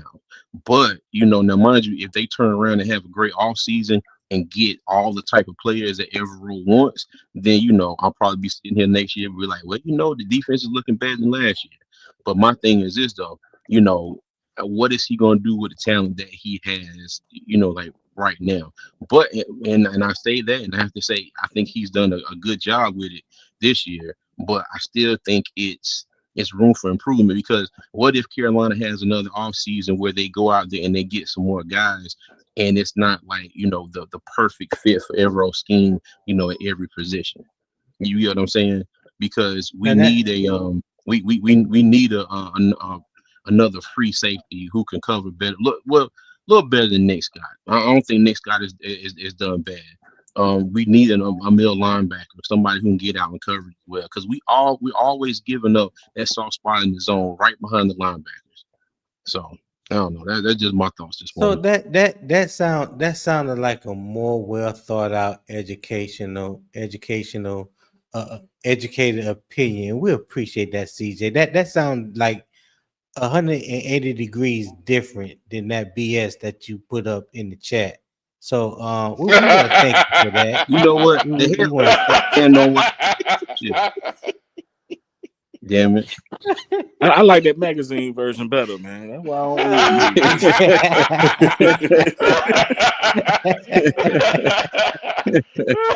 Oh, that's really good. Hey, That's really good. Deontay, check this out. Deontay said Tet is tied for 4th in the league for 20 plus yard receptions. Let me read that again. Tet is tied for 4th. The rookie, Teddy McMillan, 4th in the league for 20 plus yards receptions. Who he catching passes from? Y'all help me out. Apparently, somebody that has a little better arm than people were saying. That's all. Ejiro Evero.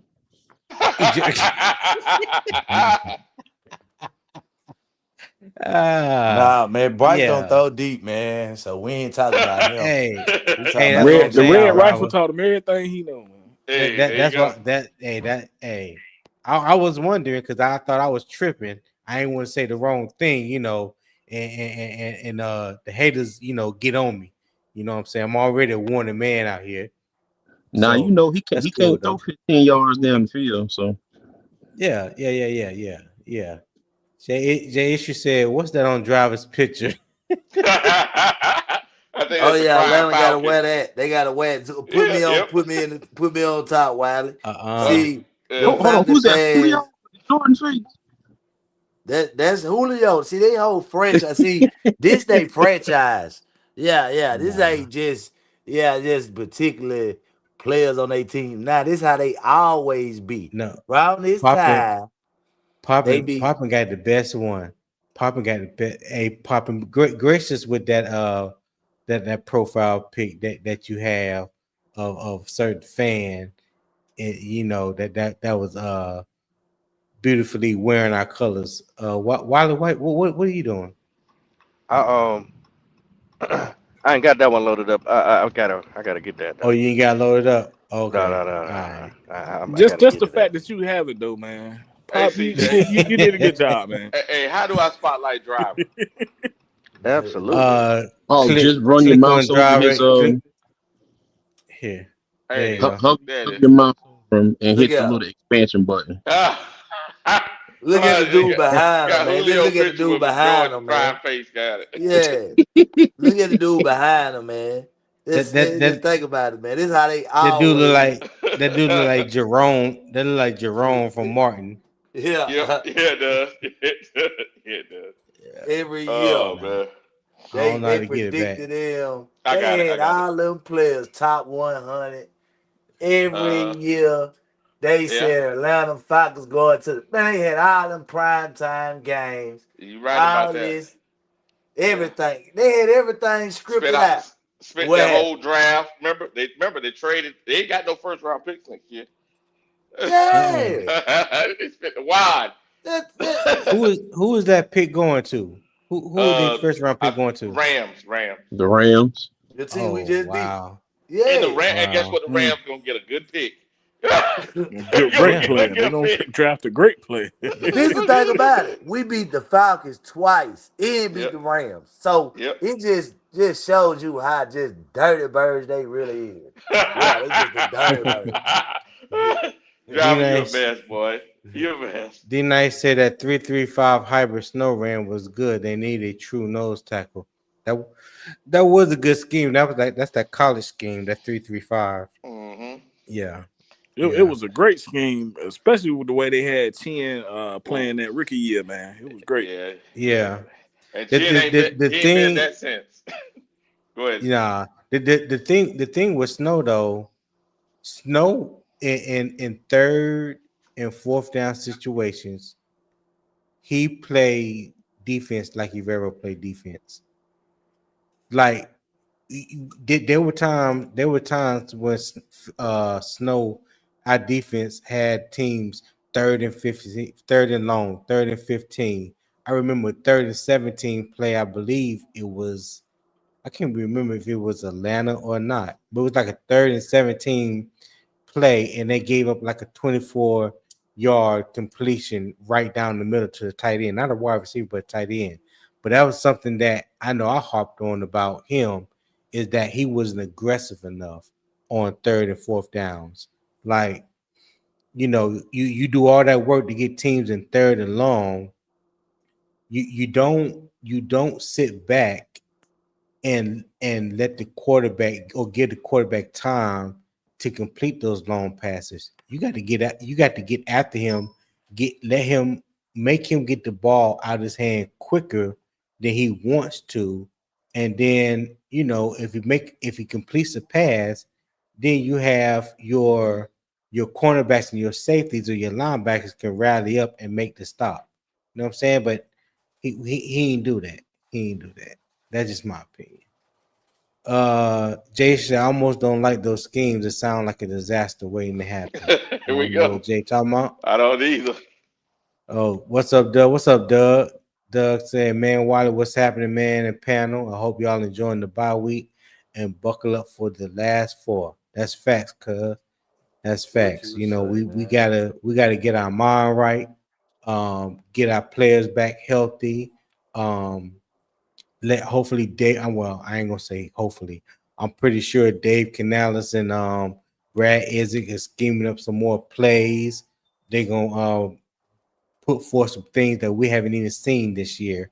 And what better time to do it is than these last 4 games. You know what I mean? So Yeah, ain't no use waiting on nothing else. What you waiting on? right. There's no need to hold Hold back. anything in the tank. You know what I'm saying? Nope. Empty it out every week. Hey, Mm-hmm. Tony.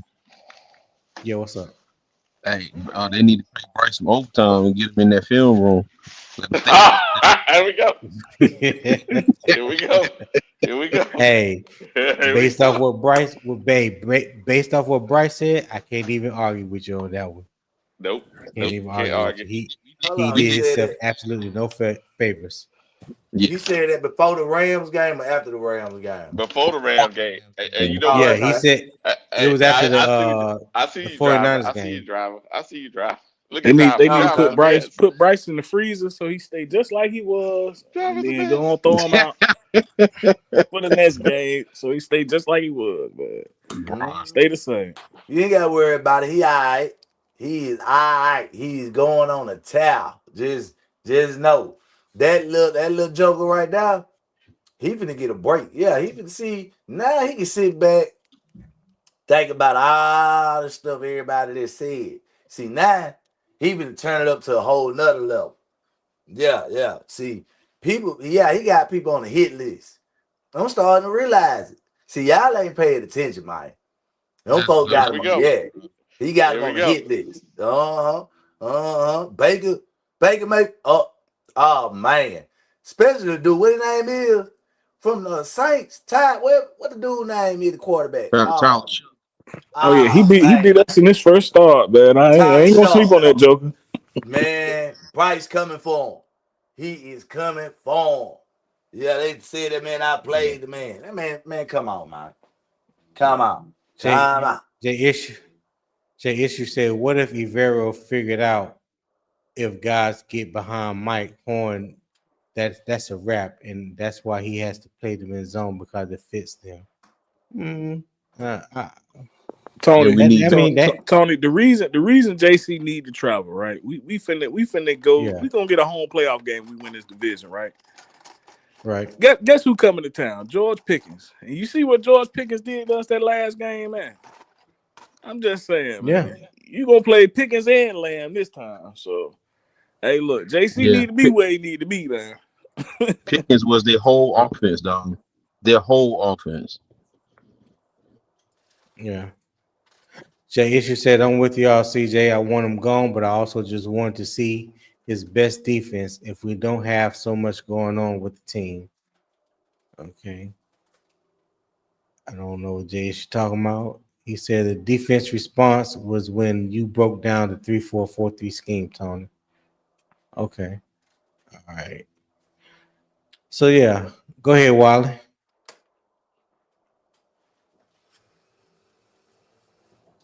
There you Appreciate you, go. Tony. Absolutely. Now, Tony. Yeah, Lee.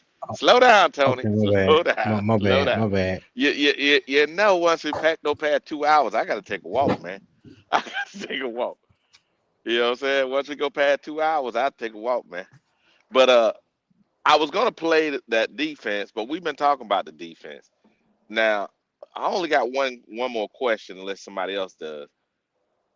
What do you expect us to look like after the bye? I think personally, let me answer the question myself. I think we're gonna have Hunt back, not the first game, but the second game. So that's gonna solidify that. But we'll have Mays back, which will help the offensive line.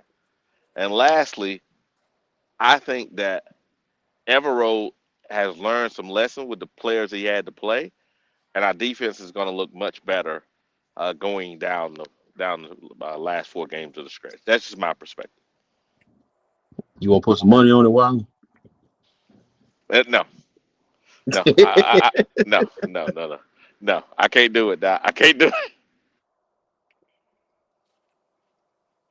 it. We looking pretty good though. Yeah, I feel it's just I'm still kind of hung up on the whole roller coaster ride thing, man. It's just like you get a game like the Rams, and somebody said it perfect. Like we play a good team, we play good. We play a mediocre team, we play mediocre. We play a terrible team, we play terrible. I hope and pray that they use this bye week to go back and assess every single game, what they did right in every single game, what they did wrong in every single game, and hopefully they take that and apply it to the rest of the season, going forward. Because what I want to see from Dave Canales and Ezero Evero is like, you know what, damn it, we were here before. This happened. Okay, bet. I'm ready for this. Let's go ahead and switch this up. But my thing is this too. If with what we got is working, stick with it. Man, don't deviate when you don't have to.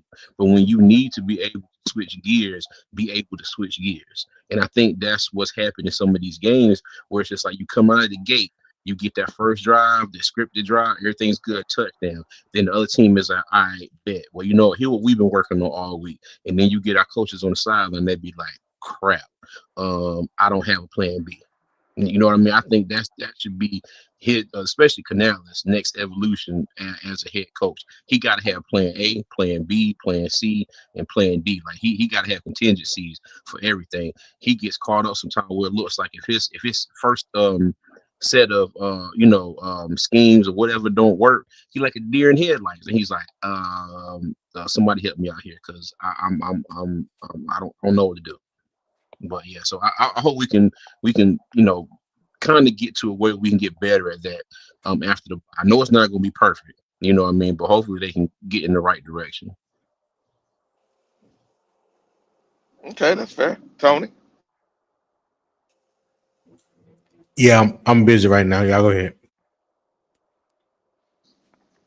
Well, driver, talk to me. Yeah, that um, burrito must be good. I'm busy right now.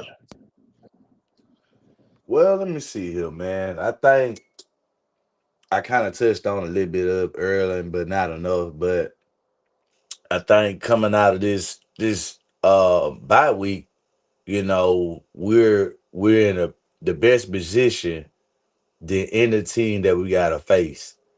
Um, Coming at this point, everybody else that had their bye weeks, um, they just got 5 games remaining. We're getting helped at the right time.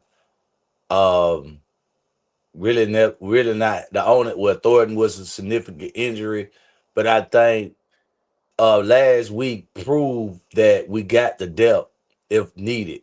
So um far as just what we expected at the beginning of the season, I think we're gonna get that at the end, meaning we finna start winning games more consistently and more. um I think we have the control of the offense now. And I think, the defense able to play more freer and Everall, able to draw, plays to, affect, the game. So I just look at it, going forward is that, possibly 4-0, maybe, at the least 2-2. But, I'm pretty sure we'll win these next 2 games. And we'll go from there once we get to Seattle. Okay. Pop and talk to me. Hey, Wiley, pop gone, man. So I'm gonna go ahead and just run it. Hey, look, I agree with everything CJ and Driver just said. I think they made key points. Only thing I'm gonna add is this, man. I feel like that the team is good enough to where, we saw 15 out of 20 out of Bryce 3 touchdowns was a win, right? We saw him break the passing record in Atlanta, and it was a win. I want to see us be able to win the game without him playing perfect because he's still a young quarterback. It ain't always gonna be pretty, right? But we have the defense and other things on the offense to where even if the game get ugly or he make a mistake, we should still be able to win the game. A lot of times when he make one interception trying to make a play or he just have an unlucky play, when he turn the ball over, we end up losing. Some of them games we still should be able to win, especially when we playing a team like the Saints. Even a team like the Bucks, no shade to the Bucks. They didn't won the division, but they not as strong as they normally be. I want to see us go out there and win them games, man. Them 3 division games, I want to see us go out there and win them games by any means. You know what I'm saying? That's Whether fair. Bryce throw for Mm-hmm. 400 or he throw for a $120 with a touchdown and a turnover, I want to see us go win them games. As long as the defense stay consistent, the play calling stay consistent, we should be able to do it. Don't say that. Don't say that too loud, MDJ. That 120 that gonna spark a whole nother conversation. Don't do that. Ooh, I Hey, don't care look, it about ain't it. it ain't always gonna be pretty, Tony. You know what I'm saying? Sometimes football is ugly, man. You know what I'm saying? Sometimes it's Yeah, I ugly, know. but I hey, it know. is I what it know. is.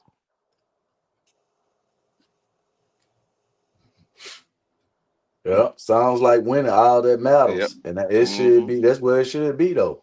At Mm-hmm. this point in the season, the last 4 games, if anybody would say, "Man, I need my quarterback throw for 400 yards," what they be saying, "Man, we can win these next 4 games."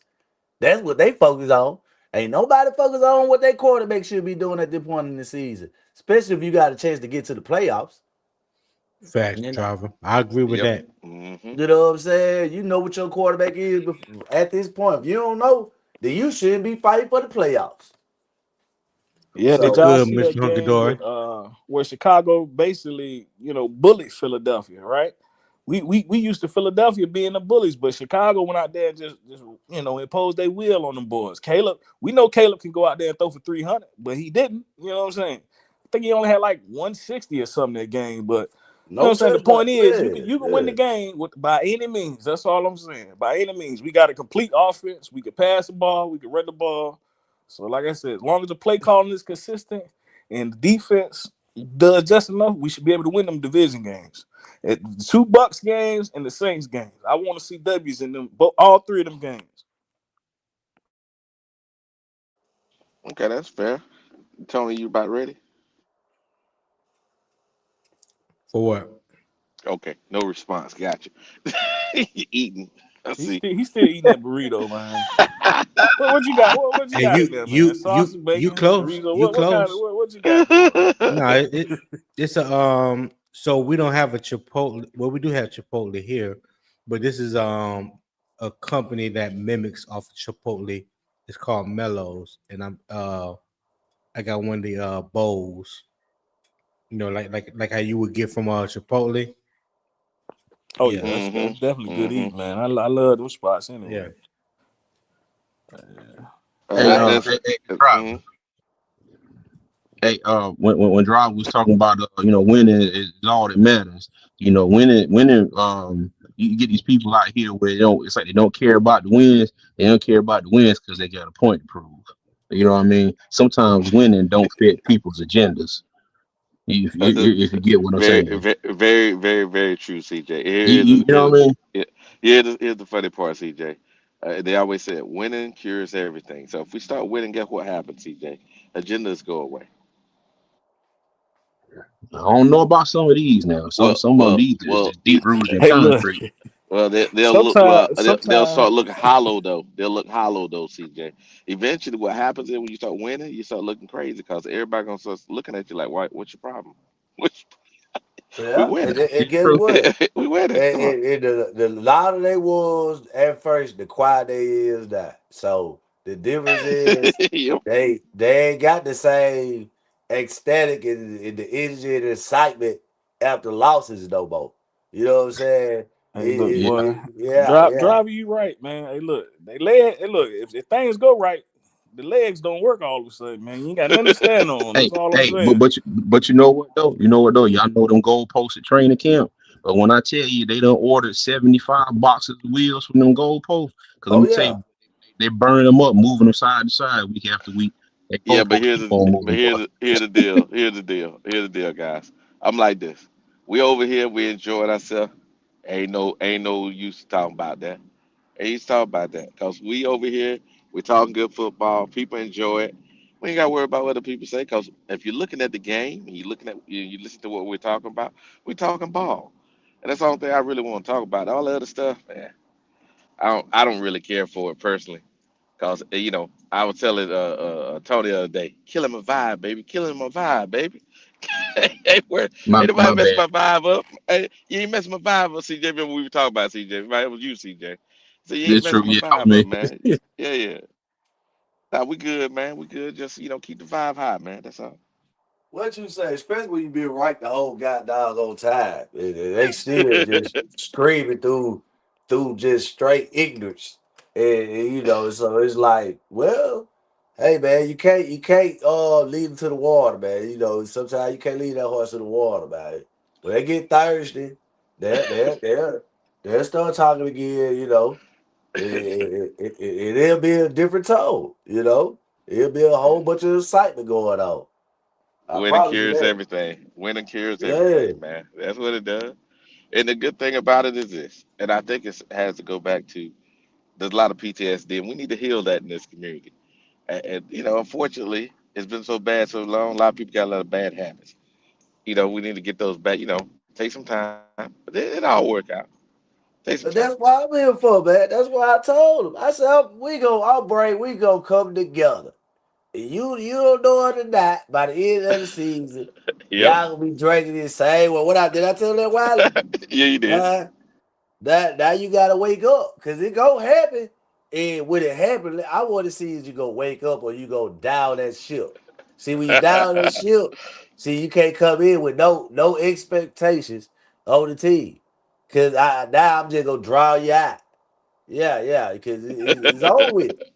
Yeah, you drowned in the water. Yeah. Driver, if you know like I know, man. Hey, look, just like when the Titanic went down, they gonna be playing them same violins and God. horns, man. They just gonna just going in the water, man. Man, listen here, man. I'm pulling the plug every time, man. I'll be right there to pull that little pit hole in it, poke a little hole in it. You know what I'm saying? So they ain't getting too far. Yeah. I'm gonna poke right a hole in them, sink the ship every time. you're you're a best driver. Yeah. You're a Yeah. best. I Yeah, ain't going but nowhere. yeah, the good thing though is this, and it's been funny. And I remember we started the year. And I said the other day, driver. Some of the stuff you said at the beginning of the year, I was like, I don't know about that. Well, you're hitting about 75, 80%, driver. You ain't hitting no 100, but that's pretty high. That's pretty high. Yes, And, sir. I and appreciate it. Hey. hey, Hey, time all the time would tell, man. All the time would tell. We, yeah, yeah, so the draft class, scored and Ransom. That was, the guys I was high on. And guess what? They on the field. yes, sir, So, yes, sir. you know, I'm surprised by the kicker. I promise you, I ain't know nothing about this guy here. That man came out of nowhere. He like Moses. Yeah, yeah. He came, he parted the sea. That boy walked There you right go. in and out. Yeah, game winners. Bing, bing. Yeah. We get to the Super Bowl and we need a kick. He gonna hit. Yeah, I'm with him all day. Slow down, driver. Slow down. The kicker gonna get us down. All right, see, there you go. I'm trying to get y'all the water, man. Y'all be like, man, what happened, man? That man gonna get bloop, he going right through that. Let it go. I'll tell you that. Y'all gonna see that. That man gonna put it right in the box. Right in the Hey, box. BJ. Hey, at the beginning of the year, I think you was on a couple of shows. The driver was saying some wild stuff, and guess what? I just let him talk now, cause that some of that wild stuff that came through. That came true, man. So I just let him talk. Nah, it have. It have. I'm trying to put y'all on game, man. I'm trying to put y'all on game. It's going to go. I see it already, man. It's going to happen. You like, man, because ain't nobody going to expect us. Just think about it. Ain't nobody expect us to get to the playoffs. When it happens, Vegas going to be like, why they going to take so much money? Everybody going to be like, oh, man, not the Panthers. I'm telling you. They be like, oh, man. All right. Just watch. The odds, man, it's too high, man. But they gonna take all that money. Yeah. Vegas gonna key at the end But with the you know pig what baby. though, driver? It really be your own people, man. Because I'm gonna be honest, even I said we won't. I didn't think we was gonna beat the Rams, but it was a guy in the comments, Wiley, because he be in the comments pretty often. Uh-huh. I think he's what team? I think he a 49er fan, and he was like, "Man, y'all beat the Packers, y'all can beat the Rams, and ain't nobody pay that dude no mind. Like, man, we ain't beat no Rams, we just lost to the 49ers." But he said it though, like, you know what I'm saying? He said, "Hey, look, if y'all beat the Packers, y'all can beat the Rams." I Yep. ain't seen him this week, Mm-hmm. but doggone it, he won't right, man. You know what I'm saying? So, sometimes inside of your own fan base, including I'm talking about myself now, Wiley. Ain't talking about nobody. I'm talking about myself. All them games I said that we ain't got no chance to win, we went out there and won them games, man. You know what I'm saying? So, outside of the Panthers, they see it. You know what I'm saying? They see how great we could be, but we don't see it. Well, I don't see it. I ain't gonna say we. Yeah. I didn't see it. That's true too. Now I just seen some outsiders, man, have more faith than insiders. And that's just being real, man. Nah, we talk about just people who just make a whole bunch of content. Nah, they been down, but just people just, through the comment section, man, shoot, it been always been down, man.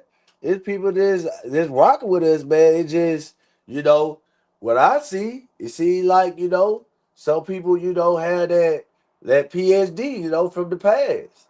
And like I was telling them, we got some good players, man. Tech McMillan, that should improve your team to 8 to 10 wins, let alone on your offensive side. You should have that, and I just don't understand how people didn't see that. You know what I'm saying? So I mean, you drafted a number one overall quarterback, then you get him a top wide receiver. You go win games. I mean, they got to pay for the pass. It can open up the ring. Everything works together. Whether people didn't want to see it or not, it was right there set in stone. I mean, nobody came into this year and said, "Man, our defense gonna play the worst defense like they did the year before." I mean, come on, man. We still won 5 games. If we can't win 3 more extra than that with a better defense and a better wide receiver. That was my thing though, driver. I said at the end of last year, if we could just get our defense to the top 15 within the top 15 this year, we were going to see progress as far as a win-loss record. And my prediction before the season was 7-10. And I felt like based on what we had last year, what we seen last year, I didn't put too much stock in this year. You know what I'm saying? Based on that, because it was like a 50-50 thing in my eyes. But yeah, so the defense has definitely played a hell of a lot better than last year. And we got some pieces on offense, rookies at that. So we talk about Ted McMillan, wide receiver. Then you talk about Mitchell Evans at linebacker. We had some pieces to build on, and we talk about the inconsistency of the offense all the time. You know what I'm saying? That's like a every day, every week topic. But the offense is playing better than it did last year. You know what I'm saying? So, I think it's all just gradually happening. Um, Honestly, we are further along right now than I thought we would be we would be. I didn't think come December we will be discussing the Panthers as potentially winning the division or possibly getting the wild card berth, or reaching the playoffs. So this whole thing or where we at right now, is definitely a surprise to me, and I'm glad I was wrong. Hey, Tony, let me clean that up. Mitchell Evans Yeah. is the tight end. I know you know that. Somebody gonna be clowning saying, "Look what they said. They said that wrong." I'm just saying. What I say? He's a tight. You said He said linebacker. he You, deep you called him a linebacker. linebacker. Yeah, Oh, I'm my just bad. cleaning it. Yeah. I'm cleaning it up, Tony, because I Yeah, I know how appreciate people that. are. I I appreciate know that. how people are, man. Yeah, we I knew pay what you attention. meant though. Yeah. I Yeah. know what you meant. I'm just cleaning Yeah. it up because I know how people are. They don't know what they talking about over Yeah. there. Yeah, we do. We keep it classy. We keep it classy. You Nah, know they man. want you to be perfect, man. Everything you say, see, you said this, see, I see, trust me, man.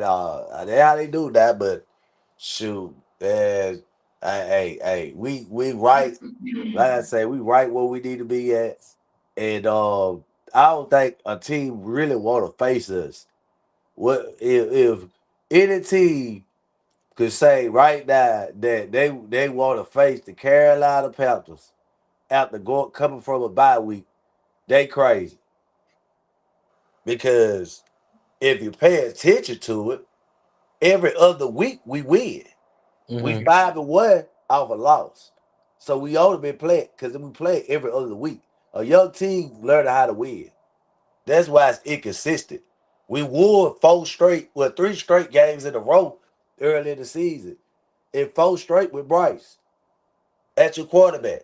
So the inconsistencies far as winning, I don't really buy into all that, because they predicted us to win only 6.5 games. So within that 3-game winning streak, we already was past they marked early in the season. Close to that. You know what I'm saying? So we had a Yeah. place, coming off a bye week, give us time to get right, coming to the Saints game. Nobody want to play us. Nobody.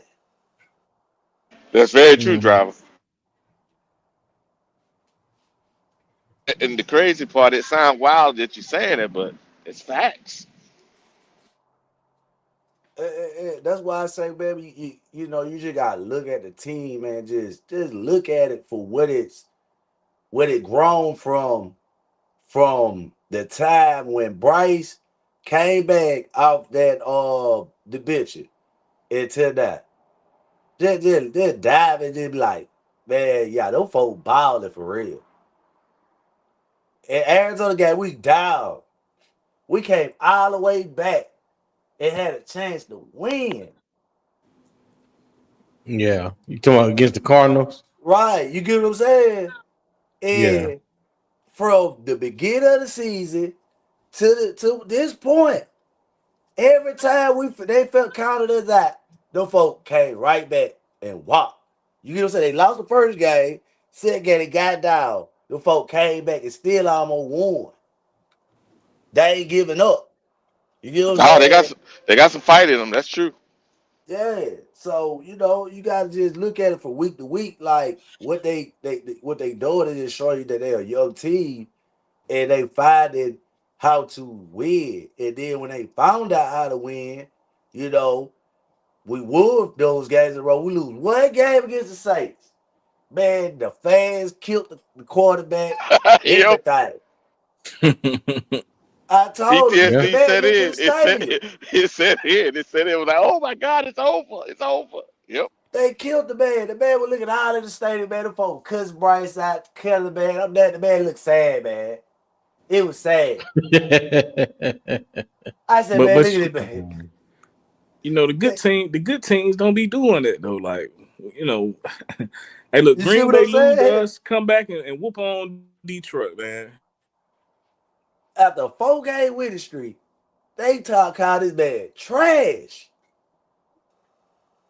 Yeah, they did. They did. Ain't no doubt about it.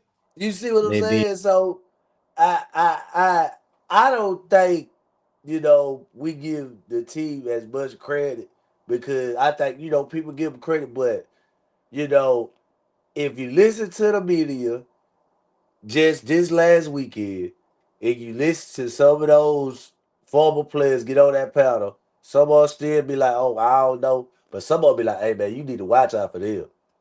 Some of them been saying that.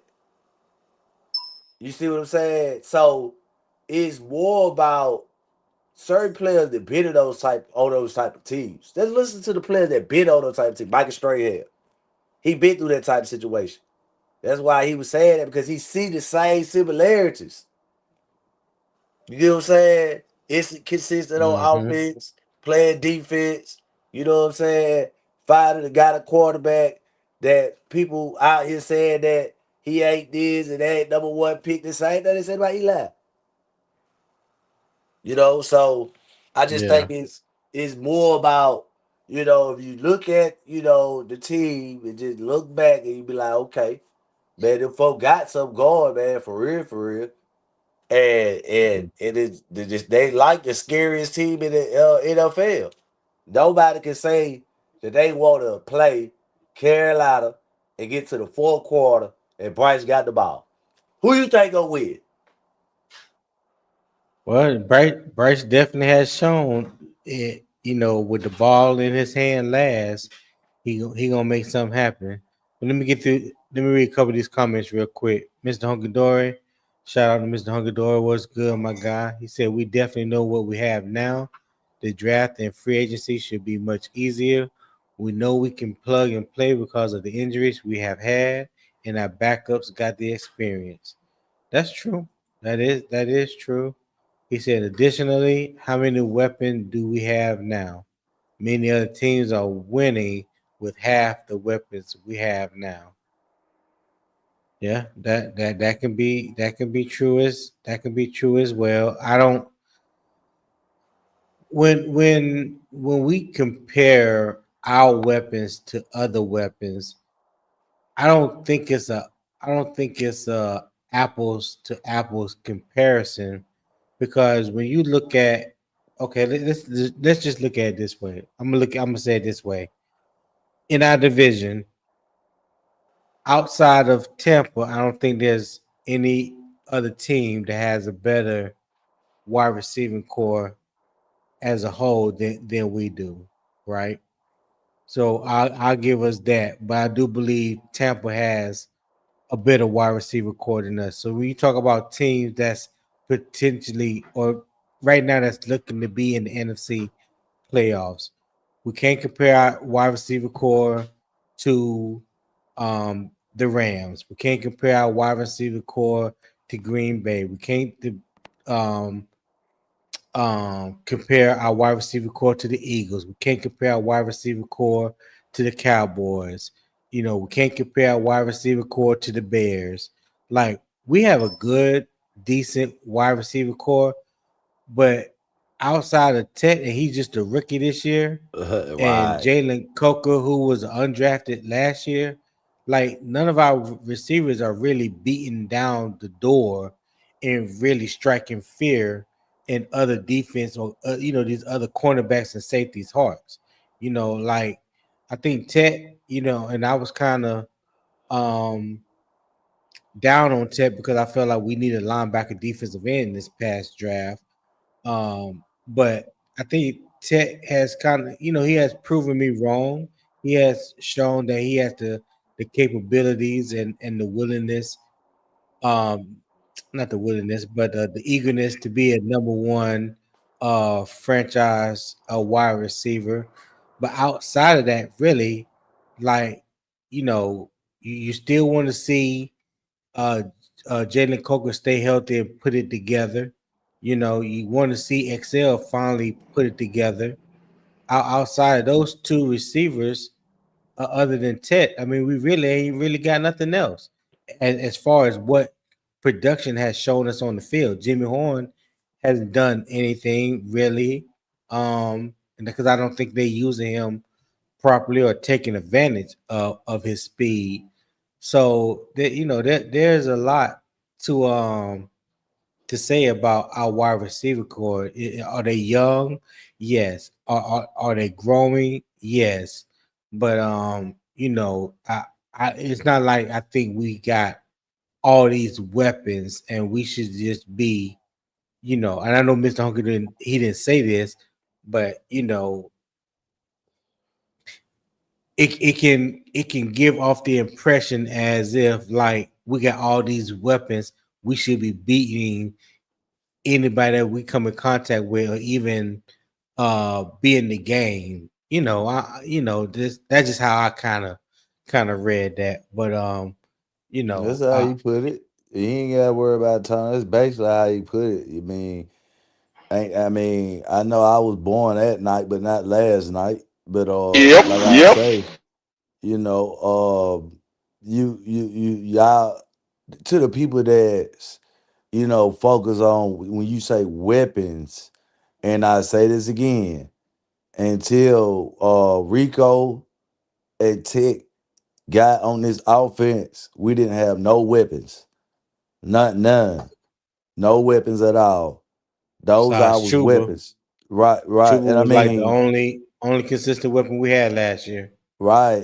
And I don't Him and consider Thielen. him I'm a sorry, him and starter, Thielen. so I'm not I would never consider Chuba a starter.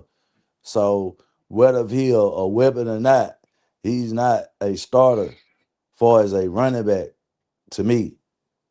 But if we looking at our wide receiver core and comparing them to the NFL, these quarterbacks and then all these teams with multiple wide receivers, we probably ain't even in the top 20 in wide receivers.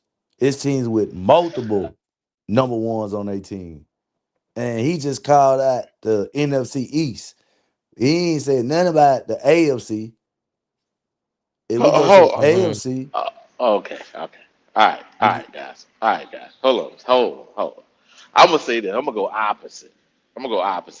I okay. think from a core perspective, we probably top five core. All of them, put them all together, because these guys may have one or two receivers, but they don't have a complete core. Maybe they even have three, but they don't have a complete core. Our guys can play Who? it at all levels. Our guys can play at all levels. The So problem is okay, this. but when you say that though, like what Mhm. what is our core? You talking about our core three? Do we have a core four, core We, five? What we what we what, what are we got we talking got. about? I think we got five at least. We got five. Who? We got Who? we You got Coker, when Ted. I Hold on. Coker, Ted, Leggett. okay. Then we Coker, Ted, Leggett. Then we got name a tight end. We got one because we don't have. Do we have a dominant tight end? We have a really good tight end. That's what most teams got. They don't have a top five. Only five teams have a top five tight end. Everybody else got a tight end gonna get you around 300 yards a game, 300 yards a season. We have that. The problem is this, and it's been this way because of inconsistent play calling, our numbers are down. Doesn't mean the guys are not getting open. Doesn't mean they're not putting pressure on the defense. It's just between the quarterback and the head coach issues have kept our numbers down. That's all that is. Next year, y'all see, y'all go, wow, these yeah, the same players. They were here already. It's just the consistency between the head coach and the quarterback will get better, and that'll magic our numbers will go up. And then all of a sudden we got these Mm. amazing players. No, they were the same players that are here. They're getting open. They're beating their guys. It's just the ball ain't getting there. They missing a call. I mean, a read here, a read there. We're not dropping that many balls compared to the rest of the league. Mm. I mean, Yeah, I like our wide you receiver core, but like when you you go off gotta what you the gotta you teams got a Tony point. name, man, we just don't compare at all. Like, I mean, that's what I'm saying. Like, why I understand that, if you wanna, you look at they potential. I mean, that's fine, but we talking about uh what you're doing now. And right now, if you saying that you would rather have our wide receiver core than have Perkins or whatever his name is for the Cowboys wide receiver core, Yes, you or know the why? Rams, That hold on, or the hold on. That Rams. Hold same guy. on, That okay, okay, go or ahead. the Rams, uh, you know, the Eagles. I mean, those guys are proven and they are Pro Bowl players. They're number ones. I mean, our guys, yeah, they got the potential, but they're not that wily. I mean, Okay, okay. Let me answer I one mean, question before you go for too far. go ahead. George Pickens got picked up by the Cowboys because Pittsburgh gave up on him. Magic, he got there with a quarterback and he looks like a number one receiver.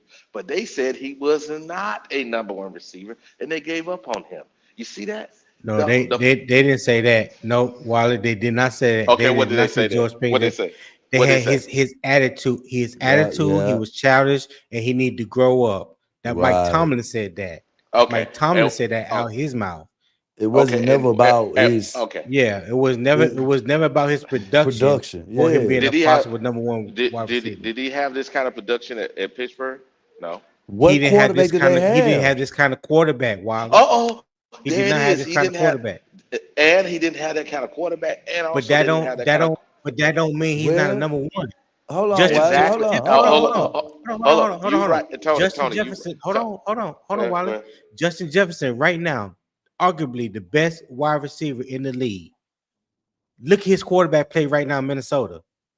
He is not getting nowhere near the Yeah, numbers that he had in his career. But that y'all doesn't mean he's making not my number one wide argument. receiver. Y'all making my argument Nah, how? How? It, How we making your argument? that is because kind of proving his point though, because exactly. it really is. I ain't gonna front. It is though. It is. How? I'm listening. Tell me how that's proving your point, Wally. Because what I'm saying is this: it's a dependent position. The issues between the quarterback and the head coach dramatically affect the numbers these guys are getting. If the quarterback plays just a little bit better and the play column a little bit better, our numbers will be out the roof. Then we'll be saying we got this amazing core. They're the same guys. It's just dysfunction at the top. You don't see the numbers. That has nothing to do with the Hmm. when you break down and look at the Okay. actual separation and all that stuff. They're in the top of their Uh, position. uh, Wiley, I Because ain't. Justin Jefferson, look, once again, we know who Justin Jefferson is, Tony. All right, you know he's top Mhm. three in the game, but once he's and you know who Kevin O'Connell is as far as a play caller. But if you missing just one little thing out that daggone pot, it ain't gonna look right. And that's why his numbers look how they look. And what Wiley's saying is that could be the situation with some of these guys. You know what I'm saying? It's that one little But piece of ingredient Okay. that's missing. But I think what me and Driver, okay, so y'all talking about what's missing and what could be if so and so had this. We're talking about right now production that's on the field. Okay. Who is producing for who? All, That all, because in all actuality, you can hmm only go by the production that's on the field right now, what people are Okay. producing. Talking about what somebody can do if they had this or that, that's a whole nother conversation. I'm not But having that we can conversation. do that. I'm not having that conversation. I'm saying this: when I actually look at separation, when you look at the inside, when you go deeper inside the numbers, you go, is this guy beating his guy? Yes. Is this guy separating? Yes. Is this guy doing everything he can do besides get the ball thrown to him? Yes, he's killing his defender. Our yeah, guys are but doing this on a. Go ahead. the difference is, Wiley, when you say that, and you got to acknowledge that Excel ain't none of those guys. You Yes, could he is. might Actually, he you is. know He is. Actually, he no is. why hold on, Wiley. So you really want to say that he's a Pickens or a Lamb. You want to say he's a Adams and he a Puka. You want to say he's not that. It don't Hold matter on. what quarterback he play Uh, with. He could okay. play with Matthew Stepton Brady. Okay. He ain't that. But you can't say that, driver, because you haven't been able to see it. What we Okay. saying is you can see the talent of him getting open. You can see the talent. It's just Okay, right now well, the numbers ain't catching up why with is it. The Tech same as about Justin to Jefferson. hold on, man? Why is Tech about to have 1,000 receiving yards? Why did Coker miss all these games and about to come back and pass Excel? See, regardless or not, whether you guys want to acknowledge the fact that he's not as good, and because you said it, that they drafted him based on his potential, it wasn't because he was actually a number one pick. So now You comparing them to players that are that and show that they are that capable of being at number one. And you saying because of the coaching and the play calling is keeping him for showing you that he's a number one? No, I didn't say that, driver. No, I didn't say that. I said our core. Let me make sure I'm clear on this. Core. That means all the receivers together. I wasn't trying to say look at. I'm just saying when you look at each individual player's inside of their numbers, they're doing the things they need to do to be open. They're doing the thing. They're hitting all the markers that everybody else is hitting, but they're in a dependent position. Therefore, if the quarterback doesn't look at them, they can't get the ball. But they did everything they needed to do to get the ball. If the if the head coach is constantly putting them in positions where it's not advantageous for that person's skill set, that's not that player's problem. Everything that was required of him, he's doing. I believe we have everything we need to have. It's just it's going to take some maturity on the coach and the quarterback situation to get better. And next year you'll see explosion, and they ain't coming out of nowhere. It's the work they're showing now. Yeah. Okay. Like Now I I feel didn't like say that. I If didn't say that with Puka. Now I didn't say it with Puka, but I think Jalen Coach could be George, Puka. just George Pickens as the example, like Tony was alluding to earlier, right? He's still the same guy. I don't know about personally, but as far as the ability, he's the same guy in Dallas as he was in Pittsburgh. But the difference is they actually making a concerted effort to get him the ball in Dallas. Like right now, that's what we doing for Ted McMillan. Sometimes for Jalen Coke, I think XL in some of them same opportunities you would see similar stuff. It's not right now. It's not drawn up for him, but for whatever reason, whether that's him in the film room or running routes. You know what I'm saying? But I think the talent is there, man. Like as far as the top three receivers we got compared to some of the teams Tony was naming, yeah, we don't really compare, but we definitely in a good position with them three receivers. Definitely Oh, I top say, 15 in my yeah. opinion. Well, I say it's potential. I mean, yeah, but we talking about right now. I mean, we're talking about it, production, yeah. I mean, potential and production is two different things.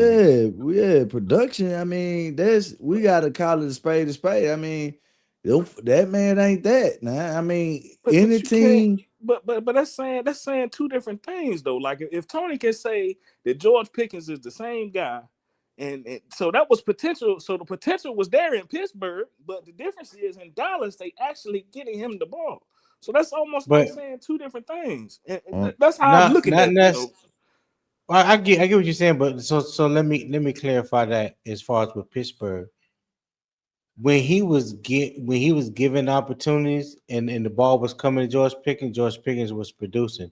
It wasn't about his production that ran him up out of Pittsburgh. It was all about his immaturity, him being a cancer in the locker room, him needing to grow up. You know what I'm saying? That Mike Tomlin spoke about that. You know what I'm saying? Like he has had multiple conversations, and just wasn't getting through to the young man. This is the same dude that had an attitude problem coming out of Georgia, and his draft stock dropped because of that. Because he had issues with his behavior. He's always been like that. You see him in the games now. He's playing with that. Like Pittsburgh had no quarterback that was even in the same realm as Dak Prescott. You know what I'm saying? And he did this in Dallas when CD Lamb was hurt.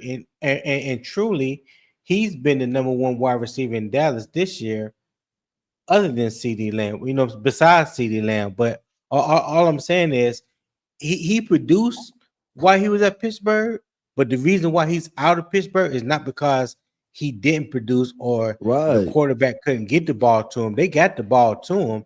He got out of Pittsburgh because of his attitude, his immaturity, and Mike Tomlin wasn't having it no more. That's why he out of Pittsburgh. So when I'm talking about, like, we not use Justin Jefferson as an example, you just go and just look at his numbers. JJ McCarthy ain't it. And I toot my own horn because I said that when he was coming out in the draft, as Harbaugh was pumping them up as both of them was leaving Michigan. Said the dude wasn't even the first or second round talent, but that's neither here nor there. He can't give him the ball, and Max Brosner, the undrafted free agent out of Minnesota, who they had that's been playing quarterback the past 2 weeks, he can't give him the ball. Both of them are horrible. But that don't mean Justin Jefferson, and the number one quarterback, because he has the production to show for it. Whether it was last year or the past 5 years, he has a track record. That's all I'm saying when it comes to him. He has a track record that he's the number one wide receiver. Ted McMillan right now has the potential to be a number one wide receiver. I'm not even really myself personally, not really just say, oh yeah, he's wide receiver one, even though it may look like that. But I just need to see more out of him as far as consistency to say, okay, yeah, he's definitely wide receiver one. He's definitely wide receiver one. Excel, I can't even say that. But we can't even say that about Excel. Honestly and truly, Jalen Coker right now has been producing, has better production than Excel last year and this year. And that ain't just me just talking, that's the tape. All you gotta do is just watch the tape. Jalen Coker has been more productive last year when he was a number 2 receiver behind Adam Thielen. And now, since he's come back from injury, he's the number 2 receiver behind Ted. All you got to do is just look at the tape and who do the quarterback and the head coach trust in third down situations or even fourth down situations. So John B said, hey, did the algorithm just happen me into a Panthers podcast from Germany? Bro, Jawal, I don't know what that meant. What's that? What's Eh, that, Wiley That's Jawal? something. That's something Wiley might know. I don't know what yeah, that is. what I did, Tony, and what I did is this. So for every single podcaster that are out there, I made sure if Yeah. it comes up in the algorithm. Oh, okay. Yeah, so He they said may he have. Yeah, go ahead. no, he said he had work on a dock, gotta upload the truck, but I'll be listening. Glad to come across y'all. I've See, liked and subscribed. This is the year, y'all. Keep pounding. hey, see, look at Appreciate that. that, John. You keep pounding, my Appreciate you. guy. Yes, Yeah, See, yeah. look at that. Mr. Look at Hungry that. See. Doors. Yeah, that's crazy. That's crazy. Mr. Hungry Doors said I should have said talent, young up and coming talent. Evans, Tet, and Coker, number one. Excel and Jimmy Horn, number twos. That's Okay. fair. That's What fair. was this one? D Nice said, just say Chuba is not your preferred style of running back. Think he talking to you, driver. I He said, mean, huh? He don't know football. I mean, it might be my opinion, and I think I said that too. That in my opinion, that I don't think Chuba a start running back, but he might have selective hearing. Yeah, I don't remember if you said, but I do have to agree with D Nice on that. As I believe Chuba is a starting running back.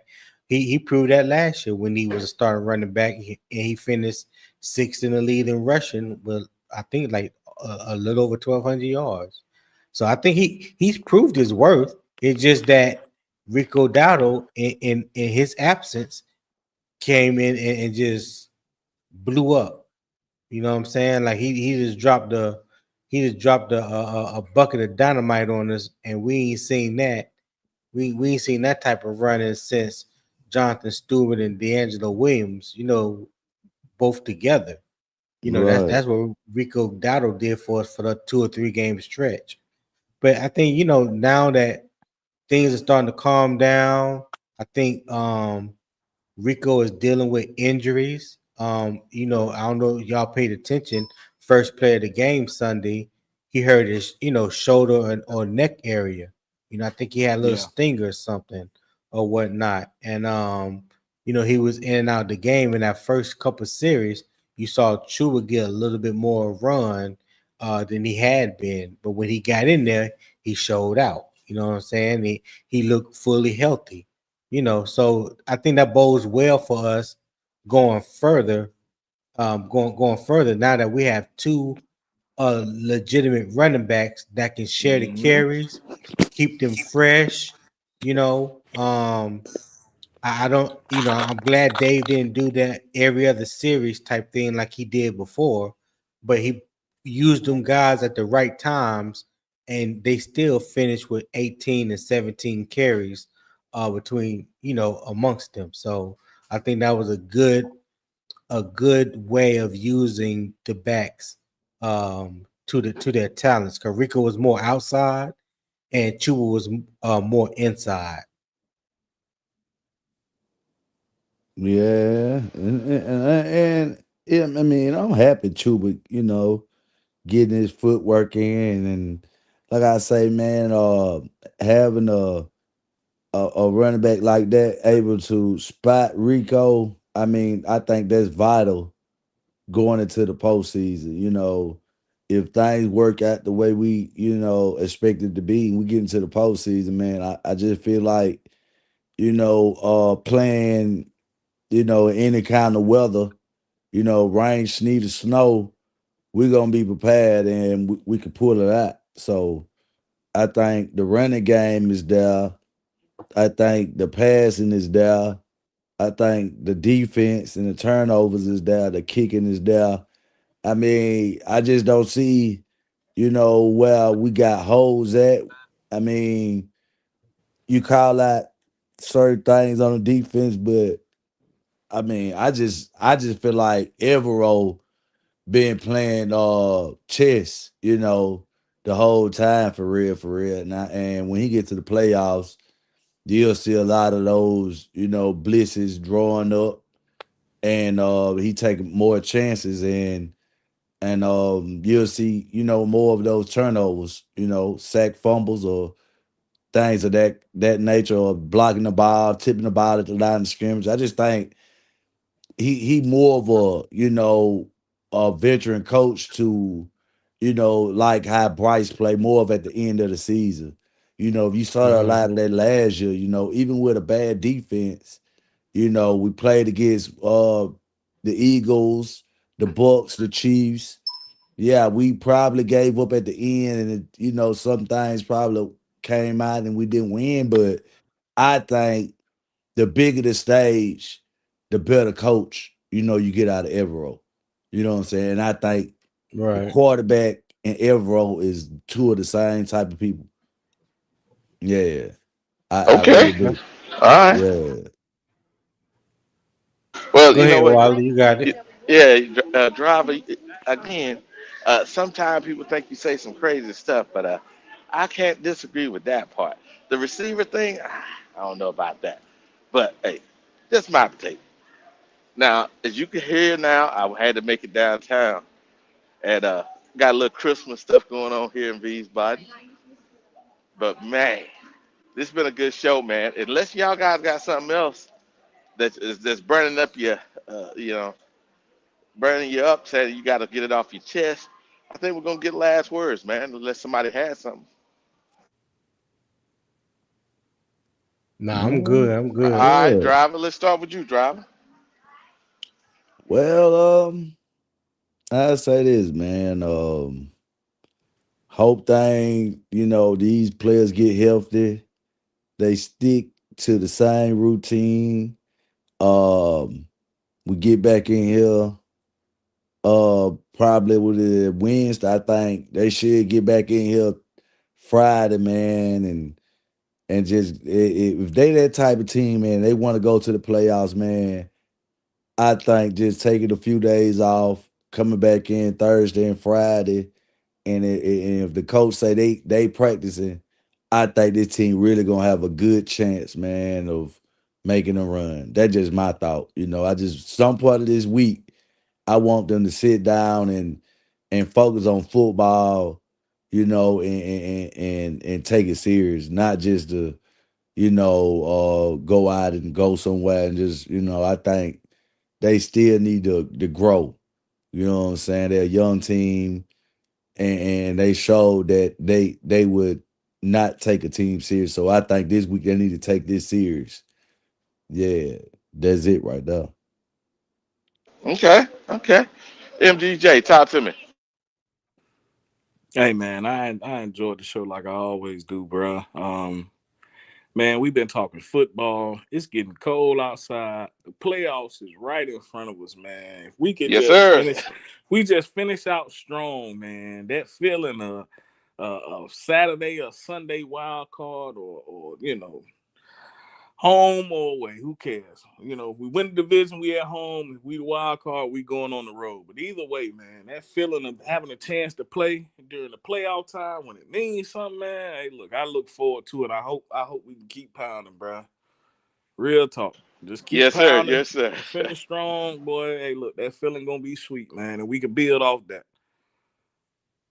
Yes, sir. Tony, talk to me. Yeah, I ain't really got nothing special, man. Hey, good bye week. You know what I'm saying? The boys get healthy, come back stronger, get their mind right. Like I said, everything that they want is in front of them. Is up to them. Their destiny is in their hands. And hey, keep pounding, man. Yes, sir. Hey, I hope y'all guys can hear me. It's not too loud here, Yeah, but we got you, Wally. okay. Yeah, man. So, hey, I appreciate everybody coming on the show today. Hey, and I appreciate y'all guys, man, because trying to make sure this thing spreads out and everybody, doing their best to keep the language, church friendly, barbershop friendly, beauty shop friendly. Hey, man, that's what it's talking about. You know what's gonna happen? We're gonna blow up, man. Watch. We're gonna blow up. When we blow up, y'all coming with me, baby. Y'all coming with me. And watch this. And I said it. I'm gonna say it again, Tony. Hey, I don't look down, baby, cause I'm climbing too fast. Y'all know what it is. It's Panthers Germany. It's Wiley, and we out.